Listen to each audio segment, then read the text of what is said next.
से हुए सभी अरिहंत परमात्माओं के चरणों में कोटिशा नमन। अनंत अनंत सिद्ध आत्माओं को नमन। मोक्ष मार्ग के साधक आचार्य, उपाध्याय एवं साधु भगवंतों के चरणों में कोटिशा नमन।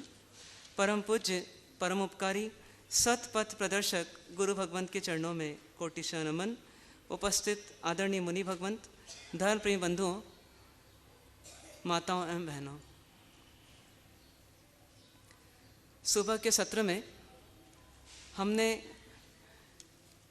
3 चीज़ों को जानने का प्रयास किया। पहला कि पंचाचार पूर्वक जो धर्म आराधना करने का हमें मार्ग जिन शासन में मिला है, तो उसमें संतुलित तरीका क्या होगा। तो ज्ञानाचार, दर्शनाचार, चारित्राचार, तपाचार और वीर्याचार, इन 5 का हमारी साधना आराधना में संतुलन होना चाहिए। जब जिसकी आवश्यकता है उसको मुख्यता मिलनी चाहिए। जैसे जब तक सम्यक दर्शन नहीं हुआ है तब तक ज्ञानाचार और दर्शनाचार को मुख्यता मिलनी चाहिए।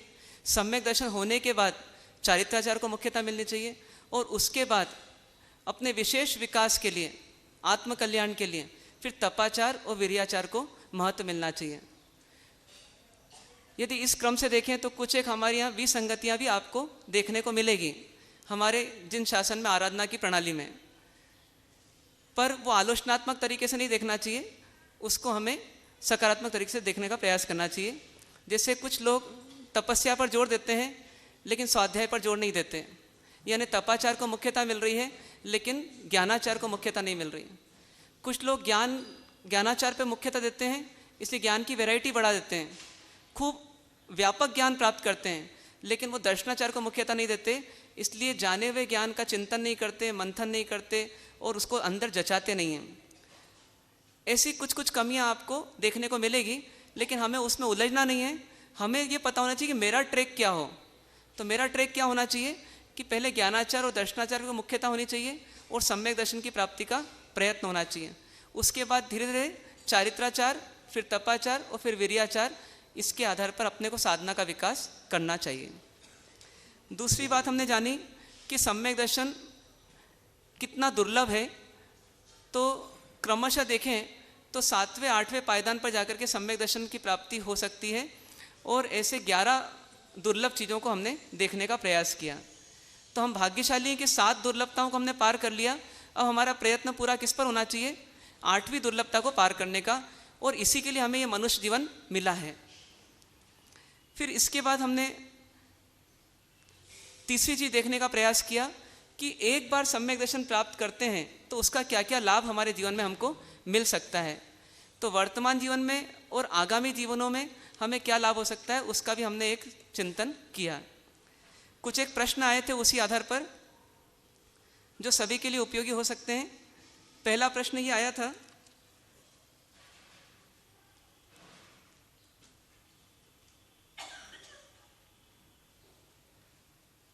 कि सम्यक दर्शन के बाद, सम्यक दर्शन के पूर्व में जो हम पुण्य भी करते हैं तो वह पाप का कारण ही क्यों बनता है। सम्यक दर्शन के पूर्व जो हम पुण्य करते हैं वह पाप का कारण क्यों बनता है प्रश्न उठता है ऐसा कि मालूम है इसका उत्तर? उठना चाहिए। जिनको भी उठा है तो ऐसा चिंतन अपने को भी करना चाहिए। वास्तव में क्या स्थिति होती है कि सम्यक दर्शन के पूर्व में जो भी हम पुण्य करते हैं तो वो कहीं ना कहीं वो पुण्य तो होता है, पर उसका जब फल मिलता है हमारे को तो हमें कहीं ना कहीं भौतिक समृद्धि मिलेगी, ऐश्वर्य मिलेगा, विलासिता मिलेगी, सुख के साधन मिलेंगे। और जब वो मिलते हैं तब हमारे चूँकि अंदर में मिथ्यात्व पड़ा हुआ है, तो ऐसी स्थिति में हम उसका उपयोग जो करते हैं वो भोग में करते हैं, वो फुगावे में करते हैं, दिखावे में करते हैं, कषायों के पोषण में करते हैं, और इसलिए वो अल्टीमेटली पाप में कन्वर्ट हो जाता है। जैसे एक उदाहरण के लिए कि किसी जीव ने पुण्य किया, पुण्य करने से उसको कुछ धन अधिक प्राप्त हुआ, अच्छा शरीर, सुंदर शरीर प्राप्त हुआ, खूब सारा परिचय प्राप्त हुआ, आदर सम्मान प्राप्त हुआ। अब ये जो मिला उसको, ये किससे मिला? पुण्य से। लेकिन यदि उसके भीतर मिथ्यात्व होगा तो मिथ्यात्व है इसका मतलब वो क्या मानेगा कि संसार में ही सुख है। मिथ्यात्व की एक पहचान क्या है? मिथ्या दृष्टि की एक पहचान क्या है? कि संसार में सुख है। तो यदि उसको उस समय पुण्य का उदय मिला और उसकी दृष्टि ये बोल रही है, उसकी विचारधारा ये बोल रही है, उसके प्रिंसिपल्स ये बोल रहे हैं कि नहीं संसार में सुख है, तो वो उस साधन सामग्री का उपयोग किसमें करेगा? तो धन अधिक है तो क्या करेगा? घूमेगा फिरेगा, मौज शौक करेगा, होटलिंग करेगा, आउटिंग करेगा, खूब शानो शौकत से रहेगा, तो अल्टीमेटली उसका वापस बंद किसका हो जाएगा? पाप का बंद हो जाएगा। तो इसलिए वास्तव में सम्यक दर्शन के बिना जो हम पुण्य करते हैं, तो उस पुण्य का फल जब हमको मिलता है तो हम उसमें अक्सर, कोई जीव इस बीच में सम्यक प्राप्त कर ले तो ठीक है, पर नहीं कर पाया तो क्या होगा? वो पाप ही करेगा। और इसलिए कहा गया सामान्य रूप से एक कथन कि सम्यक दर्शन के बिना किया गया पुण्य भी अल्टीमेटली किसका कारण बन जाता है? पाप का ही कारण बन जाता है। तो इसका मतलब पुण्य करना कि नहीं करना? तो पुण्य तो करना ही है। पुण्य नहीं करेंगे तो अगला परिणाम ही पाप का मिलेगा और वो भोगना भी कठिन पड़ेगा। तो पुण्य तो करना ही है, लेकिन पुण्य कैसा करना है? तो सम्यक दर्शन के साथ पुण्य हो, ऐसा हमारा प्रयास होना चाहिए। मतलब कुल मिलाकर के हमारे को वेटेज किसको देना पड़ेगा? सम्यक दर्शन को ही वेटेज देना पड़ेगा। क्लियर है? ये क्लियर है? पहली चीज। एक और प्रश्न आया था कि गृहस्थ जीवन में सम्यक दर्शन हो सकता है क्या? तो वास्तव में सम्यक दर्शन के लिए कोई प्रतिबंध नहीं है। सम्यक दर्शन गृहस्थ जीवन में भी हो सकता है। एक तीसरा प्रश्न था कि क्या चारों गति के जीवों को सम्यक दर्शन हो सकता है? क्या चारों गति के जीवों को सम्यक दर्शन हो सकता है कि नहीं हो सकता? कोई उदाहरण? मनुष्य भव में गौतम स्वामी को सम्यक दर्शन हुआ भगवान महावीर के निश्रा में। चंड कौशिक को तिर्यंज गति में सम्यक दर्शन हुआ। देव गति में भी सम्यक दर्शन हो सकता है। इसीलिए परमात्मा के कल्याणक आदि भक्ति से देवता मनाते हैं और उसमें कई जीवों को सम्यक दर्शन होता है। और नरक में भी कोई पूर्व संस्कारी जीव हो जो सम्यक दर्शन के निकट आया हुआ है और उस समय या तो नरक की वेदना देख करके या फिर पूर्व जन्म का अवधिज्ञान आदि से स्मरण होने से क्या होता है, ऐसे जीव को भी सम्यक दर्शन हो सकता है। तो अल्टीमेटली क्या अर्थ निकलेगा कि चारों गति में सम्यक दर्शन हो सकता है। लेकिन सबसे आसान सम्यक दर्शन की प्राप्ति किस गति में है? मनुष्य गति में ही है। ये ध्यान रखना है। फिर एक प्रश्न आया था कि सम्यक दर्शन के बाद नरक में नहीं जा सकते कि जा सकते हैं? तो एक बात ध्यान रखना है, सम्यक दर्शन आकर के छूट भी सकता है। तो जितने समय सम्यक दर्शन का काल है, जितने समय सम्यक दर्शन है, उतने समय तक जो कर्म बंधन होगा उसमें नरक गति और तिर्यंज गति का कर्म बंधन नहीं होगा। लेकिन यदि बाद में सम्यक दर्शन छूट गया तो उस स्थिति में नरक गति और तिर्यंज गति का भी कर्म बंधन हो सकता है। या सम्यक दर्शन के पूर्व में ही आयुष कर्म का बंध कर लिया तो ऐसी स्थिति में सम्यक दर्शन के बाद में भी जीव कहाँ जाएगा? जहाँ का आयुष कर्म उसने बांधा है। लेकिन सोचने लायक बात क्या है कि सम्यक दर्शन की उपस्थिति में, मतलब जितने समय सम्यक दर्शन है उतने समय तक जीव को नरक गति और तिर्यंज गति का कर्म बंधन नहीं होता है। और इसीलिए जो शायिक सम्यक दर्शन प्राप्त कर लेते हैं, शायिक सम्यक दर्शन मतलब वह सम्यक दर्शन जो आने के बाद कभी जाता नहीं है, तो उस स्थिति में फिर जीव यदि पूर्व में नहीं बांधा है नरक तिर्यंज का तो आगे भी कभी फिर नरक तिर्यंज गति में नहीं जाते हैं। ये ध्यान रखना है। फिर एक प्रश्न उठा कि सम्यक दर्शन के कुछ और नाम भी हैं क्या, और मिथ्या दर्शन के कुछ और नाम हैं क्या? तो सम्यक दर्शन के दूसरे नाम क्या हैं? सम्यक दर्शन को शॉर्ट में समकित बोलते हैं। क्या बोलते हैं? समकित। और तीसरे तरीके से क्या बोल सकते हैं? सम्यक्त बोल सकते हैं। सम्यक दर्शन को ही क्या बोल सकते हैं? सम्यक्त बोल सकते हैं। तो सम्यक दर्शन के तीन नाम हो गए। सम्यक दर्शन बोलें, समकित बोलें या सम्यक्त बोलें। शब्द अलग है लेकिन अर्थ एक ही है। और इसका अपोजिट शब्द कौन सा है? मिथ्या दर्शन। और उसी का दूसरा नाम क्या है? मिथ्यात्व।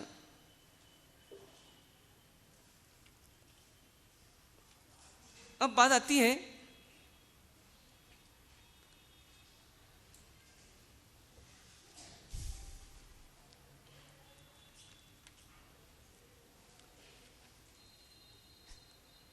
सम्यक दर्शन का संबंध जानने से है कि मानने से है कि जीने से है। यदि आप सही मान रहे हैं तो वह सम्यक दर्शन है, आप गलत मान रहे हैं इसका मतलब वो मिथ्या दर्शन है। ठीक है, पर जानने और मानने में डिफरेंस कैसे करेंगे? जानने और मानने में डिफरेंस कैसे करेंगे? सो बताया था आपको, ज्ञान होना ये जानना हो गया, लेकिन उस जाने हुए को विश्वास कर लेना, उस पर श्रद्धा कर लेना, आस्था कर लेना, वह क्या हो गया? मानना हो गया। ये दोनों में बेसिकली अंतर है कि जानने में जब इंटेंसिटी बढ़ जाती है तो किस में कन्वर्ट हो जाता है? वो मानने में कन्वर्ट हो जाता है। मानना हो गया मतलब विश्वास पैदा हो गया, आस्था पैदा हो गई, अब आसानी से अपन गुमराह नहीं होंगे।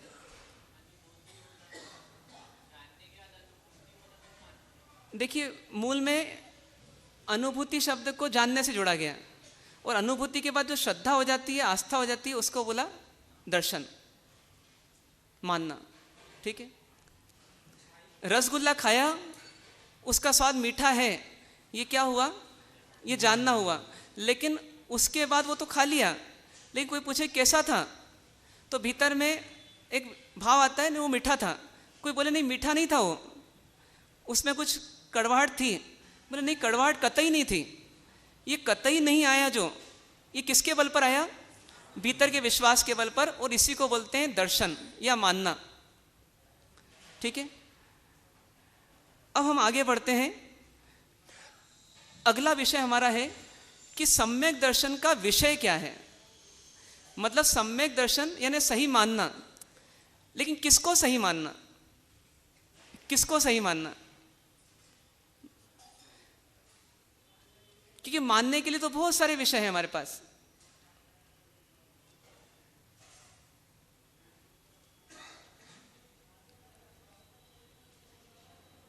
जैसे एक डॉक्टर है और एक गुरु भगवंत हैं।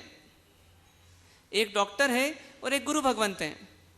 अब कोई बीमारी हो गई तो डॉक्टर साहब ज़्यादा अच्छी तरह से बता सकते हैं, गुरु भगवंत ज़्यादा अच्छी तरह से बता सकते हैं?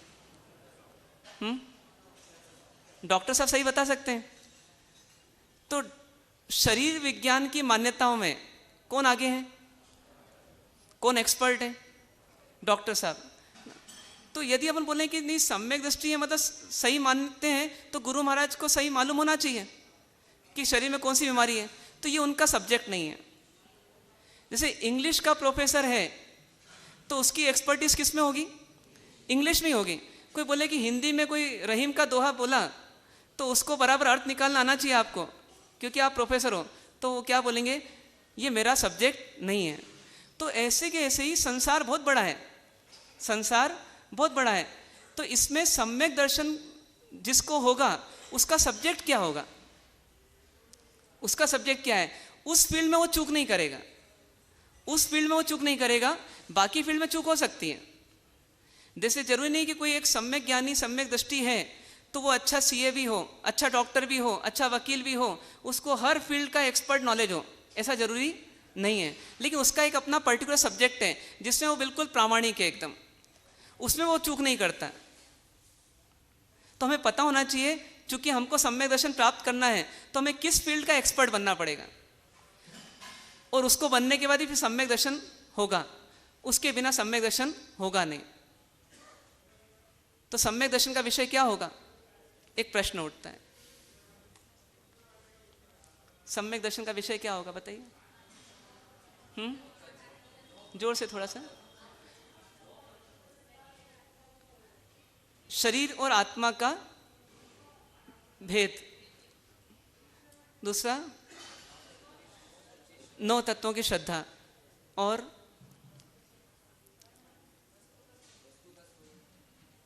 वस्तु का स्वरूप। नहीं, जो जैसा है मतलब उसमें अब यहां तक तो अपन पहुंच गए कि सही मान्यता का नाम सम्यक दर्शन है, जो जैसा है उसको वैसा मानना सम्यक दर्शन है। लेकिन अब इसका विषय क्या होगा? जैसे इन्होंने बताया आत्मा, इन्होंने बताया 9 तत्व, इन्होंने बताया स्व पर।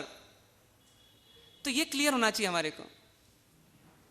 तो देखिए, सबसे पहले यदि सम्यक दर्शन को अपन अलग अलग तरह से परिभाषित करें तो पहली परिभाषा क्या होगी सम्यक दर्शन की, कि आत्मा का सही श्रद्धान सम्यक दर्शन है।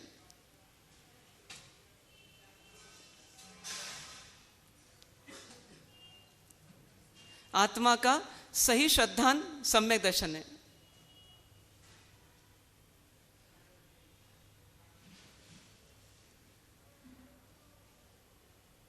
यानी क्या हो गया कि आत्मा का एक्सपर्ट है सम्यक दृष्टि। क्यों एक्सपर्ट है? क्योंकि उसको यह पता है कि मेरी आत्मा का भला किसमें और मेरी आत्मा का बुरा किसमें। जैसे सीए को पता है कि इस फर्म का भला किसमें और इस फर्म का नुकसान किसमें। डॉक्टर को पता है कि इस शरीर का भला किसमें, इस शरीर का बुरा किसमें। तो ऐसे ही सम्यक दर्शन जिसको होगा उसको ये पता रहेगा कि मेरी आत्मा का भला किसमें है और बुरा किसमें। अब जैसे सीए का नॉलेज गुरु भगवंत को नहीं है क्योंकि वो उनका सब्जेक्ट नहीं है, लेकिन उसी प्रकार सीए को ये पता तो है कि फर्म का भला बुरा किसमें है, लेकिन सीए को क्या नहीं पता? सीए को ये नहीं पता कि आत्मा का भला बुरा किसमें है। डॉक्टर को ये पता है शरीर का भला बुरा किसमें है, लेकिन डॉक्टर को ये नहीं पता कि आत्मा का भला बुरा किसमें है। तो जिसको सम्यक दर्शन पाना है उसको किसको समझना पड़ेगा? आत्मा को समझना पड़ेगा। कैसा समझना पड़ेगा? पूरा समझना पड़ेगा और उसमें एक्सपर्ट होना पड़ेगा। पहली चीज तो ये। तो इसलिए सम्यक दर्शन की एक परिभाषा क्या बनेगी कि सत्य का विश्वास, सत्य की मान्यता, लेकिन वो सत्य क्या है? वो आत्मा है। तो आत्मा का सही श्रद्धान होना, ये सम्यक दर्शन है। अब ये आत्मा जो है ये कहाँ भटकती रहती है? ये आत्मा कहाँ जाती रहती है? तो ज्ञानी फरमाते हैं कि आत्मा पूरे के पूरे 14 राजू लोक में, मतलब 84 लाख योनियों में जन्म मरण करती रहती है। तो ये आत्मा घूमती रहती है। जैसे एक फुटबॉल जो होती है ग्राउंड में कैसी होती है, इधर से उधर उधर से इधर जाती है, ऐसी की ऐसी ये आत्मा क्या होती है, जगह जगह जाती रहती है। तो यदि आपको आत्मा पर कैमरा लगाना है, क्योंकि आत्मा के एक्सपर्ट होना है, तो आत्मा कहाँ जाती है, क्यों जाती है, कैसे जाती है, कैसे नहीं जाए, कैसे दुखी होती है, कैसे सुखी हो सकती है, ये सब जानना पड़ेगा। तो यदि अब आपको आत्मा का एक्सपर्ट होना है तो आपको ये भी समझना पड़ेगा कि ये विश्व क्या है और कैसा है जिसमें आत्मा घूमती रहती है। फुटबॉल खेलना सीखना है तो सिर्फ फुटबॉल को कैसे मतलब शॉट लगाना है इतना ही सीखने से काम नहीं होगा।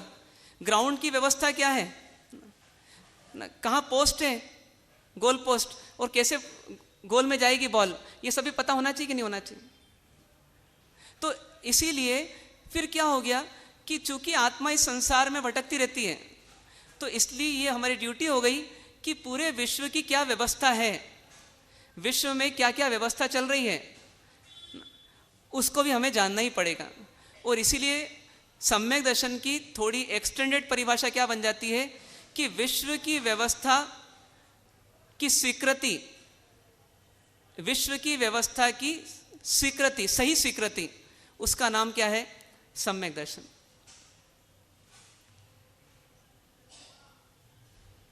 विश्व की व्यवस्था की स्वीकृति, स्वीकृति मतलब जैसा विश्व है वैसा ही मानना पड़ेगा, उसको क्या बोलेंगे? सम्यक दर्शन।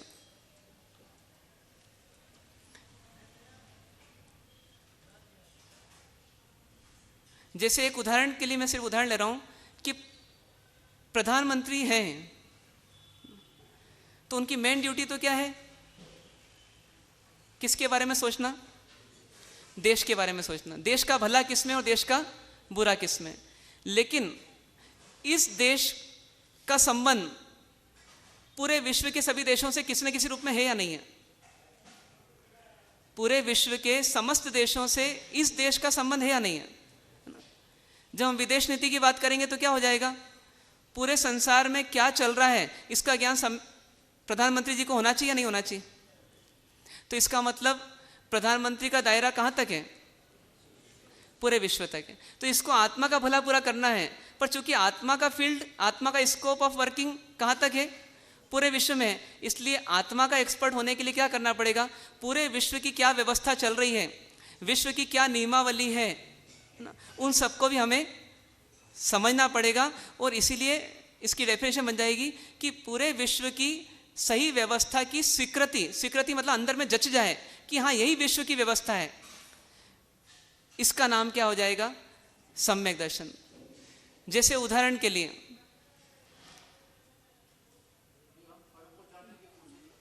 हाँ जानना पड़ेगा,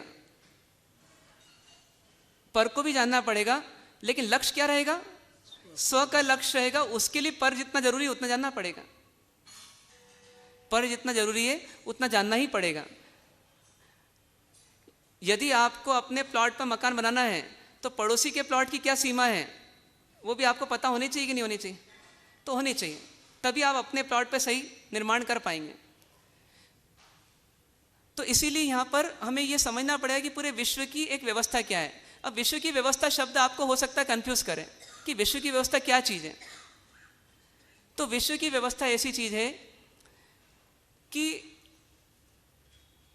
एक उदाहरण से समझें अपन कि जो पूरा विश्व है, इस विश्व में, अब जैसे इस विश्व को बनाया किसने, इस विश्व को बनाया किसने, एक प्रश्न उठ सकता है। अब कुछ लोग दुनिया में ऐसे हैं जो ये मानते हैं कि विश्व को भगवान ने बनाया, तो मिटाएंगे कौन, तो भगवान मिटाएंगे। तो चला कौन रहे, भगवान चला रहे हैं। तो तीन प्रिंसिपल्स उनके बने, विश्व का कर्ता भगवान, विश्व का हर्ता नष्ट करने वाला भगवान, और विश्व का संचालक भगवान। ये तीन प्रिंसिपल उनके बने। अब यदि विश्व की व्यवस्था ऐसी है कि भगवान बना रहे हैं, भगवान चला रहे हैं, भगवान मिटा रहे हैं, तो फिर हमें मोक्ष जाने के लिए क्या करना पड़ेगा, तो भगवान को पटाना पड़ेगा, मतलब भगवान को खुश करना पड़ेगा। भगवान को खुश कर देंगे तो भगवान हमारे को मोक्ष पहुंचा देंगे। एक वे ऑफ वर्किंग हमारा ये हो जाएगा। लेकिन यदि विश्व की व्यवस्था ऐसी है कि भगवान नहीं चला रहे, भगवान नहीं चला रहे हैं, विश्व स्वयं संचालित हो रहा है, अपना अपना भविष्य व्यक्ति वस्तु स्वयं अपना ही निश्चित कर रहे हैं, कोई दूसरा उनका कर्ता धर्ता हर्ता नहीं है, यदि ऐसा प्रिंसिपल होगा तो फिर अब मोक्ष जाने की ड्यूटी किसकी है, स्वयं की हो जाएगी। कर्मों से बंधे हुए हैं हम, यदि भगवान ने बांधा है तो छोड़ेंगे कौन, भगवान छोड़ेंगे, तो ड्यूटी किसकी हो गई, तो भगवान को धर्म ध्यान करना चाहिए। लेकिन यदि बांधने वाले हम हैं, ये विश्व की व्यवस्था है कि बांध हम रहे हैं, तो मुक्त भी कौन होंगे, हम होंगे। तो फिर वहाँ पर हमारा वे ऑफ वर्किंग बदल जाएगा। तो इसलिए विश्व की व्यवस्था को समझना बहुत जरूरी है। एक उदाहरण दिया है, अभी आगे पूरा समझेंगे अपन। तो इसलिए डेफिनेशन क्या बनेगी कि विश्व कैसे चल रहा है, विश्व कौन चला रहा है, विश्व में क्या क्या है, विश्व में मैं क्या हूँ, विश्व में अन्य क्या है, मेरा अन्य से क्या संबंध है, मैं विश्व में सुखी हो सकता हूँ कि दुखी हो सकता हूँ, कि सुखी दुखी दोनों हो सकता हूँ। ये सब कुछ क्वेश्चंस जो हैं ये कब तय होंगे हमारे, जब हम पूरे विश्व की क्या व्यवस्था चल रही है, विश्व किस नियम से चल रहा है, उसका हमको पूरा आइडिया हो जाएगा। तो उसके बाद हमारे लिए विश्व में जीना आसान हो जाएगा।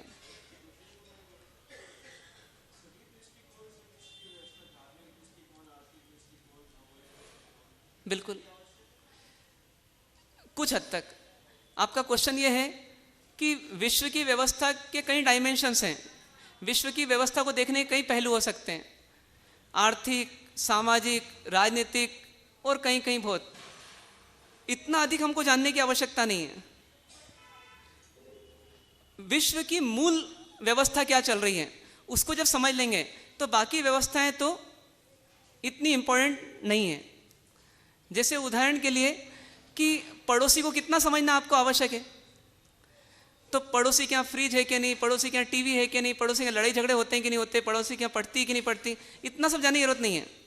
लेकिन पड़ोसी मेरा कुछ बिगाड़ तो नहीं लेगा, पड़ोसी मेरे प्लॉट पे तो नहीं आ जाएगा, ये हमको ध्यान रखना पड़ेगा। तो जितना जरूरी है उतना हमको जानना पड़ेगा। और जब केवल ज्ञान हो जाएगा तब सब कुछ जानने में आ जाएगा, पर उतना अभी शुरुआत में जानने की आवश्यकता नहीं सम्यक दर्शन के लिए। केवल ज्ञानी भी, एक अगला पॉइंट यह है कि केवल ज्ञानी भी पूरे विश्व को जानते हैं, और सम्यक दर्शन जो प्राप्त करता है वो भी पूरे विश्व को जानता है। लेकिन दोनों में क्या अंतर है? एक जनरल है और एक स्पेसिफिक है। मतलब एक जो है जनरल आइडिया रख रहा है, कौन? सम्यक दृष्टि। और एक तो बिल्कुल पर्टिकुलर हर चीज का आइडिया रख रहे हैं, वो कौन है? केवल ज्ञानी। दोनों में अंतर है। जैसे एक सम्यक दृष्टि को ये पता रहेगा ये शरीर पर है, ये शरीर पर है, ये किसको पता रहेगा? सम्यक दर्शन प्राप्त करने वाले को। लेकिन जो केवल ज्ञानी रहेंगे उनको पता रहेगा कि इसमें हड्डियां कितनी हैं, इसमें मांस कितना है, इसमें खून कितना है, इसमें बीमारी क्या है, इसमें योग्यता क्या है, सब पता रहेगा। पर उतना आवश्यक नहीं होता सम्यक दर्शन प्राप्त करने वाले के लिए। ये एक सुविधा है, ठीक है ना। जैसे एक बहन रोटी बनाती है और एक न्यूट्रिशियन रोटी बनाए, दोनों में क्या अंतर है? एक गृहिणी रोटी बनाती है और एक न्यूट्रिशियन रोटी बनाए, क्या अंतर है दोनों में? मतलब आपका काम पूरा अच्छी तरह से हो जाएगा, किसके द्वारा? गृहिणी के द्वारा। अब वो न्यूट्रिशियन जो है वो बिल्कुल बहुत स्पेसिफिक नॉलेज में चली गई, उनको बहुत ज़्यादा पर्टिकुलर नॉलेज है कि हाँ इसका क्या उसका क्या, उतना आवश्यक नहीं है। तो सम्यक दर्शन को प्राप्त करने वाले को भी संसार का एक ब्रॉड आइडिया पूरा हो जाता है और वो पूरा पक्का हो जाता है।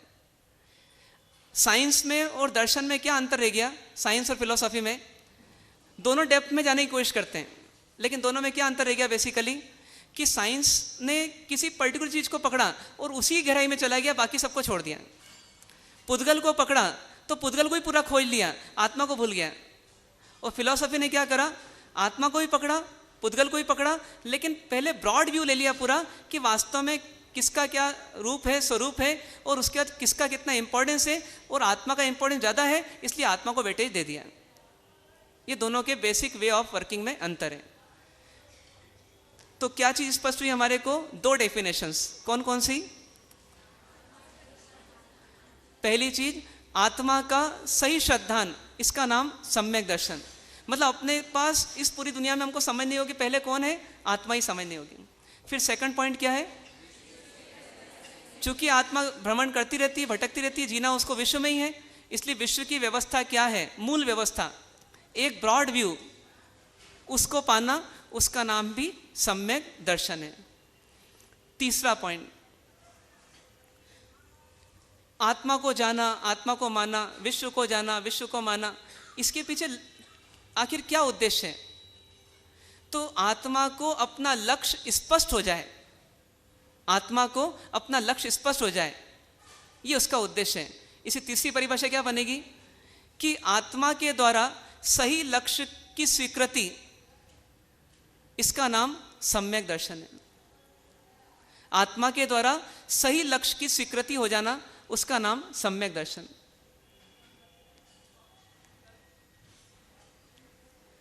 अभी घानी के बेल की तरह आत्मा भटक रही है।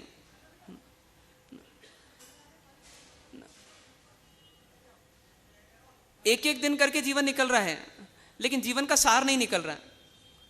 हर मरने वाले व्यक्ति से पूछें कि तुम्हारे जीवन का सार क्या है, तो जीरो से स्टार्ट हुआ था और जीरो पर ही क्या हो गया, खत्म हो गया। और ऐसे अपने जीवन का सार क्या निकलने वाला है?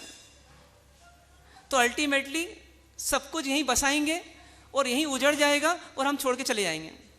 तो ये जीवन कैसा जीवन है हमारा? अभी ये उद्देश्य विहीन जीवन है। जब सम्यक दर्शन होता है तब पता पड़ता है कि वास्तव में आत्मा का लक्ष्य क्या होना चाहिए और मैं आज तक क्या मानता रहा। तो इसलिए आत्मा के सही लक्ष्य की स्वीकृति हो जाना, उसी का नाम क्या है? सम्यक दर्शन। अब आत्मा के लक्ष्य की स्वीकृति हो जाना, तो इसका मतलब क्या हुआ? चौथी डेफिनेशन, जीवन के लक्ष्य की स्वीकृति हो जाना, जीवन के सही लक्ष्य की स्वीकृति हो जाना, उसी का नाम क्या है? सम्यक दर्शन। आप बोलेंगे जीवन का लक्ष्य तो हमने बनाया हुआ है, अभी हमारा व्यू बहुत नैरो है, बहुत संकुचित दृष्टिकोण से हम जीवन को देख रहे हैं। हमारे जीवन का लक्ष्य क्या है? तो वास्तव में हमारे जीवन का जितना लक्ष्य है वो जीवन का सुधार करना नहीं है, वो जीवन में प्राप्त परिस्थितियों का सुधार करना है। एक पिताजी बोलते हैं मेरी बेटी की शादी करना है, तो ये जीवन का लक्ष्य नहीं हुआ, ये किसका लक्ष्य हो गया? जीवन में जो परिस्थितियां मिली हैं उनके संबंधित लक्ष्य हो गया। दुकान के काम करना है, मतलब जीवन का लक्ष्य नहीं हुआ, ये तो किसका लक्ष्य हो गया? ये दुकान का लक्ष्य हो गया। तो जब हम सम्यक दर्शन को प्राप्त होते हैं तो उस समय हमें किस चीज की उपलब्धि होती है कि जीवन का एक सही लक्ष्य का निर्माण होता है। बाहुबली जी युद्ध लड़ रहे हैं, भीषण युद्ध ना, खूब मारकाट हो गई, खूब हिंसा हो गई और आखिरकार तो दोनों भाइयों में भी खूब हो गया। लेकिन उसके बावजूद बाहुबली जी एक युद्ध में जीते, दूसरे में जीते, तीसरे में जीते, चौथे में जीते और पांचवें में भी जीतने ही कगार पर आ गए। तो उस समय वैराग्य कैसे आ गया? वैराग्य कैसे आ गया? कैसे आ गया वैराग्य? उनके भीतर में सोया हुआ लक्ष्य जाग उठा। सम्यक दृष्टि तो पहले से थे, पूर्व भाव से ही थे, पर जैसे ही जागे उस समय पता पड़ा अरे मैं क्या कर रहा हूं, मैं लक्ष्य की ओर प्रयास नहीं कर रहा हूं, मैं अलक्ष्य की ओर जा रहा हूं।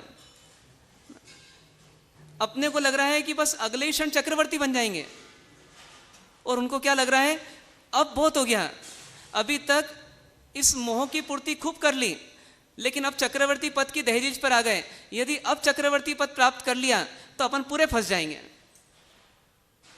तो जैसे नेमिनाथ भगवान को अंतिम समय वैराग्य आ गया, ऐसी चक्रवर्ती बनते बनते बाहुबली जी को भी क्या आ गया? वैराग्य आ गया। यदि उस समय वैराग्य नहीं आता तो क्या होता? बाहुबली जी का क्या होता? तो बाहुबली जी फिर संसार बढ़ा लेते, लेकिन वो वैराग्य क्यों आ गया उनको? चक्रवर्ती पद उनको क्या दिख रहा है? ये मीठा जहर है, इसमें फंस जाऊंगा, अपने जीवन को बिगाड़ लूंगा। तो उसी समय जागृति आ गई, मतलब सोया हुआ सिंह क्या हो गया? जाग गया। अरे भाई तू किसके लिए जी रहा है, क्या कर रहा है, करने योग्य कर रहा है कि नहीं करने योग्य कर रहा है, तेरा लक्ष्य क्या था और तू कहां भटक गया, चल अब संभल। तो ये सब किसने उनको सलाह दी? ये मार्गदर्शन किससे मिला? कल्याण मित्र से। कौन कल्याण मित्र? सो बताया था आपको कि सम्यक दर्शन से बढ़कर के इस संसार में अपना कोई कल्याण मित्र हो ही नहीं सकता, जो एक भाव में नहीं भाव भाव में हमारे को कल्याण की राह बताता रहे। तो ऐसा कल्याण मित्र ने उनको जागृत किया और बाहुबली जी क्या हुए? वापस अपने सही मार्ग पर आ गए। अपन जागृत क्यों नहीं हो रहे? अपन जागृत क्यों नहीं हो रहे?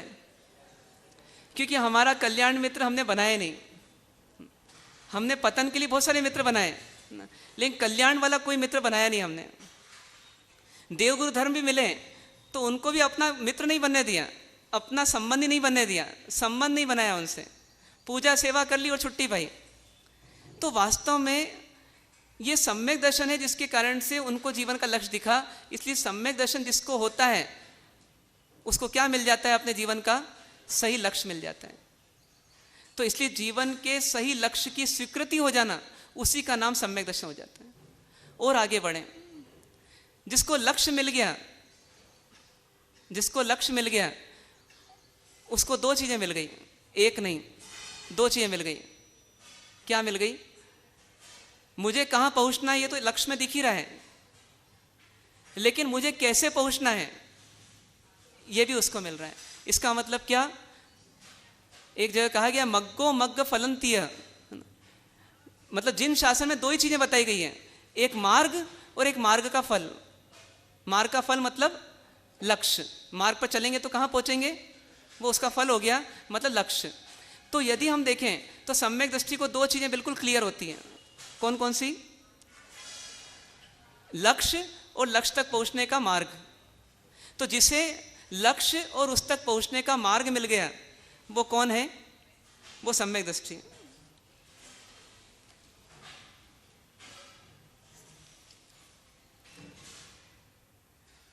अगली परिभाषा,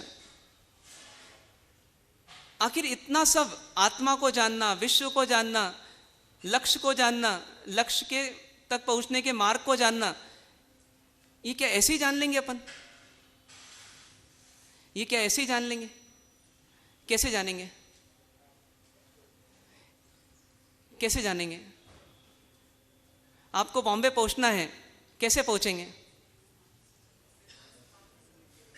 बॉम्बे पहुंचना है तो किस तक पहुंच जाएं कि बॉम्बे तक पहुंच जाएंगे? ट्रेन तक पहुंच जाएं, ट्रेन में बैठ जाएं तो फिर कहाँ पहुंच जाएंगे? बॉम्बे पहुंच जाएंगे। तो यदि सही साधन को पकड़ लिया तो सही साध्य की प्राप्ति निश्चित हो जाएगी। अर्जुन ने तीर छोड़ा है, अर्जुन ने तीर छोड़ा है तो कर्ण मरना है, ये कब निश्चित हो गया? तीर लगने के बाद निश्चित नहीं हुआ, तीर छोड़ने वाले से ही निश्चित हो गया कि ये क्या करेगा तीर। तो उसी प्रकार से लक्ष्य और लक्ष्य तक पहुंचने का मार्ग बताने वाले जो हैं उन पे भी श्रद्धा हो जाए थी पूरी, तो उसको भी क्या बोल दिया? उसको भी सम्यक दर्शन बोल दिया, क्योंकि अब तो काम हो ही गया। लक्ष्य और उसके मार्ग तक पहुंचाने वाले जो हमारे देव गुरु और धर्म हैं, इन पर सही श्रद्धा कर लेना तो क्या होगा? इसका नाम भी क्या हो जाएगा? सम्यक दर्शन। इसे शॉर्ट में बोलेंगे कि देव गुरु और धर्म, इन पर सच्ची श्रद्धा का हो जाना क्या चीज है? ये सम्यक दर्शन।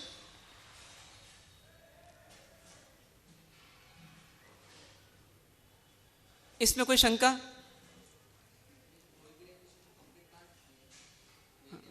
नहीं, पहले इसमें कोई शंका, देव गुरु और धर्म पर सच्ची श्रद्धा का होना सम्यक दर्शन। क्योंकि जिन्होंने इसको प्राप्त कर लिया लक्ष्य को, और जिन्हें मार्ग भी पता है और जो निस्वार्थ भाव से उसकी प्रेरणा भी दे रहे हैं, तो वो व्यक्ति कभी हमको गलत राह बता नहीं सकते। तो इसलिए उन पर सच्ची श्रद्धा हो जाए यदि, तो क्या हो गया? समझ जाइए सम्यक दर्शन हो गया। मतलब ट्रेन में बैठ गए यदि, सही ट्रेन में, तो अपने को अंदर निश्चिंता कैसी हो जाती है कि अब तो बॉम्बे पहुंच ही जाएंगे, मानो पहुंच ही गए। अभी डॉक्टर बनने के लिए फर्स्ट ईयर में आए हैं, लेकिन मालूम है कि सब डॉक्टर बनकर के निकलते ही अब तो क्या बोलते हैं? ये हमारे घर के कौन है? ये डॉक्टर साहब ही हैं, क्योंकि अब तो डॉक्टर बन के निकलने ही वाले हैं। तो सही साधन तक पहुंच गए यदि, तो सही मंजिल तो मिल ही जाएगी। इस दृष्टि से देव गुरु धर्म पे सच्ची श्रद्धा का हो जाना, उसको भी क्या बोला? सम्यक दर्शन। ऐसी विविध परिभाषाएं हमारे को मिल जाती हैं। हाँ, क्या बोले? हाँ, एक मिनट बताते हैं उसको। हाँ, जोर से बोलना पड़ेगा।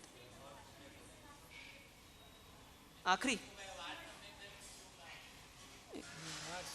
पहली परिभाषा है, आत्मा के सही श्रद्धान को सम्यक दर्शन कहते हैं। मतलब मैं कौन हूं, मैं कैसा हूं, इसकी पूरी स्पष्टता हो जाना, इसका नाम भी क्या है? सम्यक दर्शन। विश्व की संपूर्ण व्यवस्था की स्वीकृति हो जाना, उसका भी नाम क्या है? सम्यक दर्शन। तीसरी परिभाषा, आत्मा का सही लक्ष्य मिल जाना, इसका नाम सम्यक दर्शन। मतलब जब हमने आत्मा को जान लिया तो हमें ये क्लियर हो गया कि आत्मा को क्या करना चाहिए, आत्मा को कहाँ पहुँचना है, किस दशा तक पहुँचना है। जब वो लक्ष्य बन गया तो समझिए उसी का नाम क्या है? सम्यक दर्शन। मतलब जब सम्यक दर्शन होता है तो उस समय आत्मा को आत्मा के लक्ष्य की पूरी स्पष्टता हो जाती है। चौथी परिभाषा, जीवन के लक्ष्य को लेकर, या यूं कह लें जीवन का लक्ष्य और आत्मा का लक्ष्य तो एक ही हो गया। तो चौथी परिभाषा क्या हो गई? लक्ष्य और लक्ष्य तक पहुंचने का मार्ग, इसकी स्पष्टता हो जाना, उसका नाम सम्यक दर्शन। और पांचवी परिभाषा क्या हो गई? देव गुरु और धर्म पर सच्ची श्रद्धा का हो जाना, सम्यक दर्शन। एक छठी परिभाषा,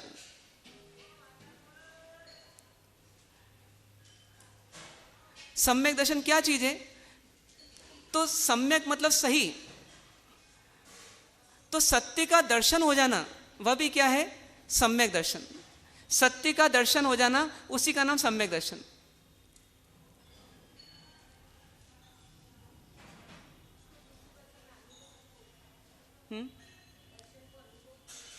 बोल देते हैं कभी कभी, पर यदि थोड़ा गहराई में जाते हैं तो अनुभव और आस्था में थोड़ा सा अंतर है। अनुभव मतलब एक्सपीरियंस, आस्था मतलब फेथ। तो फेथ क्या चीज़ है? एक थोड़ी पक्की चीज़ है, यह ऐसा ही है। ये क्या चीज़ है? ये फेथ है। यह ऐसा है, ऐसा नॉलेज होना, ऐसा फीलिंग होना, ये अनुभव है। प्रयोजनभूत सत्य का दर्शन हो जाना सम्यक दर्शन है। प्रयोजनभूत सत्य का दर्शन हो जाना सम्यक दर्शन। प्रयोजनभूत मतलब क्या होता है? जो हमारे लिए आवश्यक है, जो हमारे लिए जरूरी है, उस सत्य का दर्शन हो जाना सम्यक दर्शन। अब इन छयों परिभाषाओं को मिला लें अपन। ये छयों अलग नहीं है, सिर्फ समझने के लिए अलग अलग की गई है, पर छयों आखिरी में जाकर के अल्टीमेटली मिल जाती है। कैसे मिल जाती है? कि जो सत्य है वही देवगुरु धर्म बता रहे हैं, और जो देवगुरु धर्म बता रहे हैं उसमें मार्ग और मार्ग के फल के अलावा कुछ नहीं है। मतलब मार्ग और मंजिल के अलावा कुछ भी नहीं बताया जा रहा है। और जहाँ मार्ग और मंजिल की बात हो रही है वहाँ मंजिल तो उसमें आई गई, मतलब लक्ष्य तो आ ही गया। और जहाँ लक्ष्य की बात हो रही है तो वो एक तरह से विश्व में कैसे जीना यही हमें बता रहे हैं। और जब विश्व में जीना बता रहे हैं तो हमें अपनी पहचान तो बता ही रहे हैं कि आप कौन हो, आप कैसे हो। इसलिए आत्मा का श्रद्धांत भी उसमें गर्भित हो गया। इस प्रकार से ये सब की सब परिभाषा क्या होती है? आपस में मिल जाती है। जैसे मैं कहूँ कि आपने रोटी खाई है, दूसरा व्यक्ति बोले कि आटा खाया, तीसरा व्यक्ति बोले गेहूं खाया, तो चीज़ तो क्या हो गई? एक तरह से देखा जाए तो एक ही हो गई। तो उसी प्रकार सत्य को, सम्यक दर्शन को बताने के अनेक तरीके हो गए। लेकिन ये सब तरीके कहाँ आ रहे हैं? कि हमारे को अल्टीमेटली छयों मिल जा रहे हैं और ये सत्य बता रहे हैं। क्लियर है?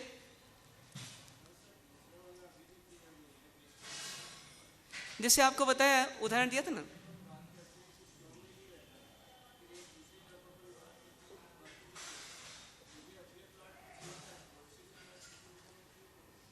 नहीं, जैसे आपको अपने घर में ही रहना होता है ना, लेकिन आपको कॉन्स्टिट्यूशन का ज्ञान क्यों चाहिए? संविधान का ज्ञान क्यों चाहिए? आप हैं तो नागरिक, लेकिन आपको पूरे देश के संविधान की आवश्यकता क्यों? क्योंकि देश का संविधान जान करके आपको पता पड़ेगा मुझे कैसे जीना। तो ऐसी पूरी विश्व की व्यवस्था जान करके आपको पता पड़ेगा कि आत्मा को कैसे जीना चाहिए। जैसे विश्व की एक और व्यवस्था उदाहरण लेते हैं अपन। आपका प्रश्न यह है कि विश्व की व्यवस्था को क्यों जानना जब आत्मा से अपना काम हो जाता है? तो इसका उत्तर फिर वापस दूसरे तरीके से लीजिए कि जैसे आप शरीर के साथ रहते हैं, आप कौन है? आप आत्मा। इसको भी अपन जानेंगे अभी थोड़ा। लेकिन आप आत्मा है और ये कौन है? ये शरीर है। अब ये आत्मा और शरीर कभी कभी तो बहुत लंबे समय तक एक साथ रहती है। तो फिर शरीर को आत्मा बन जाना चाहिए और आत्मा को शरीर बन जाना चाहिए। ये बन सकती है कि नहीं बन सकती?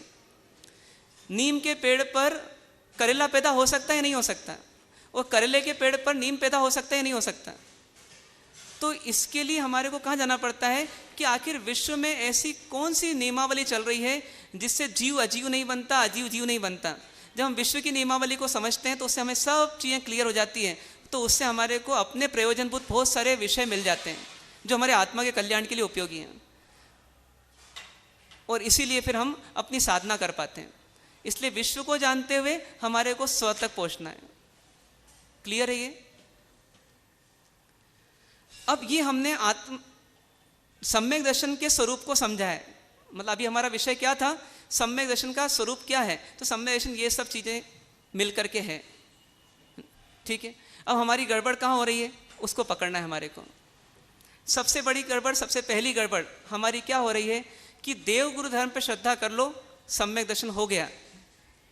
लेकिन हम ये समझ नहीं पा रहे हैं कि देव गुरु धर्म पे हमारी श्रद्धा तब तक अधूरी कहलाएगी जब तक देव गुरु धर्म ने जैसा विश्व का स्वरूप बताया है उसको हम जाने नहीं, जैसा आत्मा का स्वरूप बताया है उसको जाने और माने नहीं, जैसा हमारे जीवन का लक्ष्य बताया है वैसा हम जाने और माने नहीं। और हम आँख मिच करके बोले बस देव गुरु धर्म पे श्रद्धा करना, सम्यक दर्शन हो जाएगा। तो ये हमारा क्या है? सही पैमाना है या गलत पैमाना?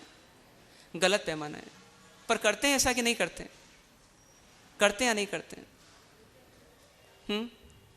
कभी कभी क्या होता है, बच्चा मम्मी को बोलता है कि मम्मी मेरे ज्योग्राफी वाले प्रोफेसर ने बोला, टीचर ने बोला कि जो पृथ्वी है वो तो कैसी है, वो गेंद जैसी गोल है। तो मम्मी क्या बोलती है? मम्मी बोलती देख बेटा शंका नहीं करना। किस पे शंका नहीं करना? परमात्मा पे शंका नहीं करना कि परमात्मा ऐसा बताए वैसे ही मानना। मम्मी को भी मालूम नहीं है कि परमात्मा ने ऐसा बोला तो क्यों बोला, नहीं बोला, क्या बोला, लेकिन मम्मी क्या बोल रही, बस शंका की तो अपन मिथ्यात्व में आ जाएंगे, इसलिए शंका नहीं करना। ये तरीका हमारा वास्तव में गलत होता है, क्योंकि जब तक आपने अपने विवेक का उपयोग ही नहीं किया और आप इस प्रकार से श्रद्धा कर रहे हैं, तो श्रद्धा वास्तव में श्रद्धा नहीं, वो अंधश्रद्धा हो जाती है। तो अंधश्रद्धा के लिए कहीं जगह नहीं जिन शासन में, अंधश्रद्धा के लिए कहीं जगह नहीं है। श्रद्धा करनी है पूरी, देव गुरु धर्म पे पूरी सच्ची श्रद्धा करना है, लेकिन वो विवेक के साथ करना है। भगवान महावीर के पिताजी का नाम क्या था? क्या नाम था? सिद्धार्थ महाराजा। अब किसी दिन बच्चे ने बोल दिया नहीं सिद्धार्थ नहीं था, अश्वसेन था। क्या हुआ? अरे नहीं बेटा, तूने शंका कर ली, गड़बड़ हो जाएगी, मिथ्यात्व लग जाएगा अपने को। तो ऐसा मिथ्यात्व छूत की बीमारी नहीं है कि मतलब छुआ और लगा। आपका इंटेंशन क्या है उस पर डिपेंड करता है। और भगवान ने ये पैमाने नहीं दिए वास्तव में मिथ्यात्व और सम्यक्त के, जिनको हम पैमाना बना लेते हैं। ज्योग्राफी हो, इतिहास हो, ये पैमाना नहीं है वास्तव में। पैमाना तो क्या है कि आपको आत्मा को समझना है, आपको विश्व की व्यवस्था को समझना है, आपको जीवन के लक्ष्य को समझना है, आपको आत्मा के लक्ष्य को समझना है और उसको सही मानना है। वो पैमाना तो भूल जाते हैं अपन, और जो अप्रयोजनभूत है उसको पैमाना बनाने लग जाते हैं, गड़बड़ हो जाती है। इसीलिए क्या हो गया, एक गच्छ वाले क्या बोलते हैं कि अपनी क्रिया जहाँ नहीं हो रही है वो सब क्या है, वो मिथ्यात्व है। तो पूरे गच्छ मिथ्यात्वी हो गए सब। पर यह भी हमारी बहुत बड़ी गलती है। एक करें बनते करा और तीन करें बनते करा, किसमें सम्यक्त है? किसमें सम्यक्त है? दोनों में है सम्यक्त, तो दोनों में सम्यक्त है। पर ऐसा मानना कि एक में नहीं है और तीन में है, और तीन में नहीं और एक में है, ये बहुत बड़ी हमारी गलतफहमी है। वास्तव में सम्यक्त का संबंध इससे है ही नहीं। आप यदि एक करें बनते या तीन करें बनते का शब्दार्थ निकालो, भावार्थ निकालो, तो एक निकलेगा कि अलग अलग निकलेंगे? एक ही निकलेगा। तो फिर एक से मिथ्या तो तीन से सम्यक, तीन से मिथ्या तो एक सम्यक कैसे होगा? एक व्यक्ति नमो हरिहंतरणम एक बार बोलता है और एक व्यक्ति 3 बार बोलता है, तो क्या एक मिथ्यात्व हो गया और एक सम्यक्ति हो गया? ऐसा तो नहीं है। ये हमारी गलतफहमियां हैं, ये हमारा अनजानवश अज्ञान है। जानने की कोशिश की नहीं तत्व को, और पहले ही हमने अज्ञान पाल लिया। इसको सबको बोलते हैं गृहीत मिथ्यात्व, कि हमने ग्रहण कर लिया ये मिथ्यात्व बिना काम से। ऐसी कभी कभी एक प्रश्न होता है कि अपन जैसे ही उनके मंदिर में गए तो अपने को क्या लग जाएगा? अपन जैसे ही उस मंदिर में घुसे तो क्या लग जाएगा? मिथ्यात्व। फिर ये परिभाषा बढ़ते बढ़ते कहाँ पहुंच गई कि दिगंबर व्यक्ति श्वेतांबर मंदिर में आ जाएगा तो मिथ्यात्व लग जाएगा, और श्वेतांबर दिगंबर मंदिर में चले जाएगा तो मिथ्यात्व लग जाएगा। स्थानक वाला यदि मंदिर में चले जाएगा तो मिथ्यात्व लग जाएगा, और मंदिर वाला स्थानक में चले जाएगा तो मिथ्यात्व लग जाएगा। ये फिर हमारी बहुत बड़ी गलतफहमी है और एकदम घर कर चुकी है। पर इसका सम्यक तो मिथ्यात्व से कोई संबंध नहीं है। ज्ञानियों को हंसी आती है इन बातों पर, कि कैसी, मतलब हंसी भी आती है और करुणा भी आती है कि कैसी इनकी नादानी है कि जो वास्तव में सम्यक्त का पॉइंट था उसको तो छोड़ दिया, और जो सम्यक्त से इसका रिलेशन ही नहीं है उसको इतना हाईलाइट कर दिया कि उसी में भटक गए और पाप कर्मों का ही बंद कर रहे हैं। आज कोई बोले कि मंदिर जाने से नरक में जाते हैं या मिथ्यात्व में जाते हैं, तो ये भी अपने आप को देवगुरु धर्म से दूर ले जाने वाली प्रणाली हो गई। और इसका उल्टा भी कोई बोले स्थानक में जाओगे और नरक में जाओगे, तो ये भी सब क्या है, अपने आप को नरक में ले जाने की प्रणाली हो गई वास्तव में। तो इसलिए इन चक्करों में नहीं पड़ना है, ये भी हमें ध्यान रखना है। हमें किस में जाना है? हमें सिर्फ परमात्मा पे श्रद्धा करना है, गुरु पे श्रद्धा करना है, धर्म पे श्रद्धा करना है, जिनसे हमारे को पूरे विश्व का क्या स्वरूप है, जगत का क्या स्वरूप है, जगत की क्या व्यवस्था है, जगत में कैसे हमारा भ्रमण चल रहा है, कैसे हम दुखी हो रहे हैं, कैसे हम सुखी हो सकते हैं, हमारा पर से क्या नाता है, इन सब चीज़ों को जब तक हम तत्व में जाकर के, गहराई में जाकर के स्पष्ट नहीं करेंगे, तब तक हमारा मिथ्यात्व ही चलता रहेगा। ये मान के चलें। और ऐसे ही कोई सम्यक्ति नहीं हो जाता। जैसे कई बोलते हैं ना कि एक पचखंड दे दो सम्यक्त का तो फिर क्या हो जाएगा, अरिहंतो महदेवो। ऐसा बोला नहीं कि क्या हो गया, सम्यक्त हो गया। तो सम्यक्त किसी को देने की चीज भी नहीं है, सम्यक्त किसी को देने की चीज भी नहीं है, और सम्यक्त किसी से लेने की चीज़ भी नहीं है। सम्यक तो भीतर की आस्था के आधार पर होता है। आपकी आस्था क्या है, आपका विश्वास क्या है। जीव राशि खमाते हैं ना, तो आखिरी में क्या करते हैं, जीव राशि जब खमाते हैं तो 80 साल के दादाजी और 79 साल की दादी जी अब दोनों कर रहे हैं क्रिया, सुनाई नहीं दे रहा है उनको, लेकिन उनको क्या दिया जाता है, सम्यक का व्रत दिया जाता है। तो ऐसे सम्यक दिया जाए तो फिर तो अपन अनादिकाल से अभी तक कितनी बार सुन सकते थे ऐसा, तो आज तक अपने को सम्यक दर्शन क्यों नहीं हुआ, आज तक मुक्ति क्यों नहीं हुई। तो इससे भी सम्यक दर्शन नहीं होता, ये सिर्फ एक व्यवस्था है। पर इस व्यवस्था के अंतर्गत यदि भाव पैदा हो जाए वैसा सत्य भाव, तो काम हो जाए, और सत्य भाव पैदा नहीं हुआ तो काम नहीं होगा।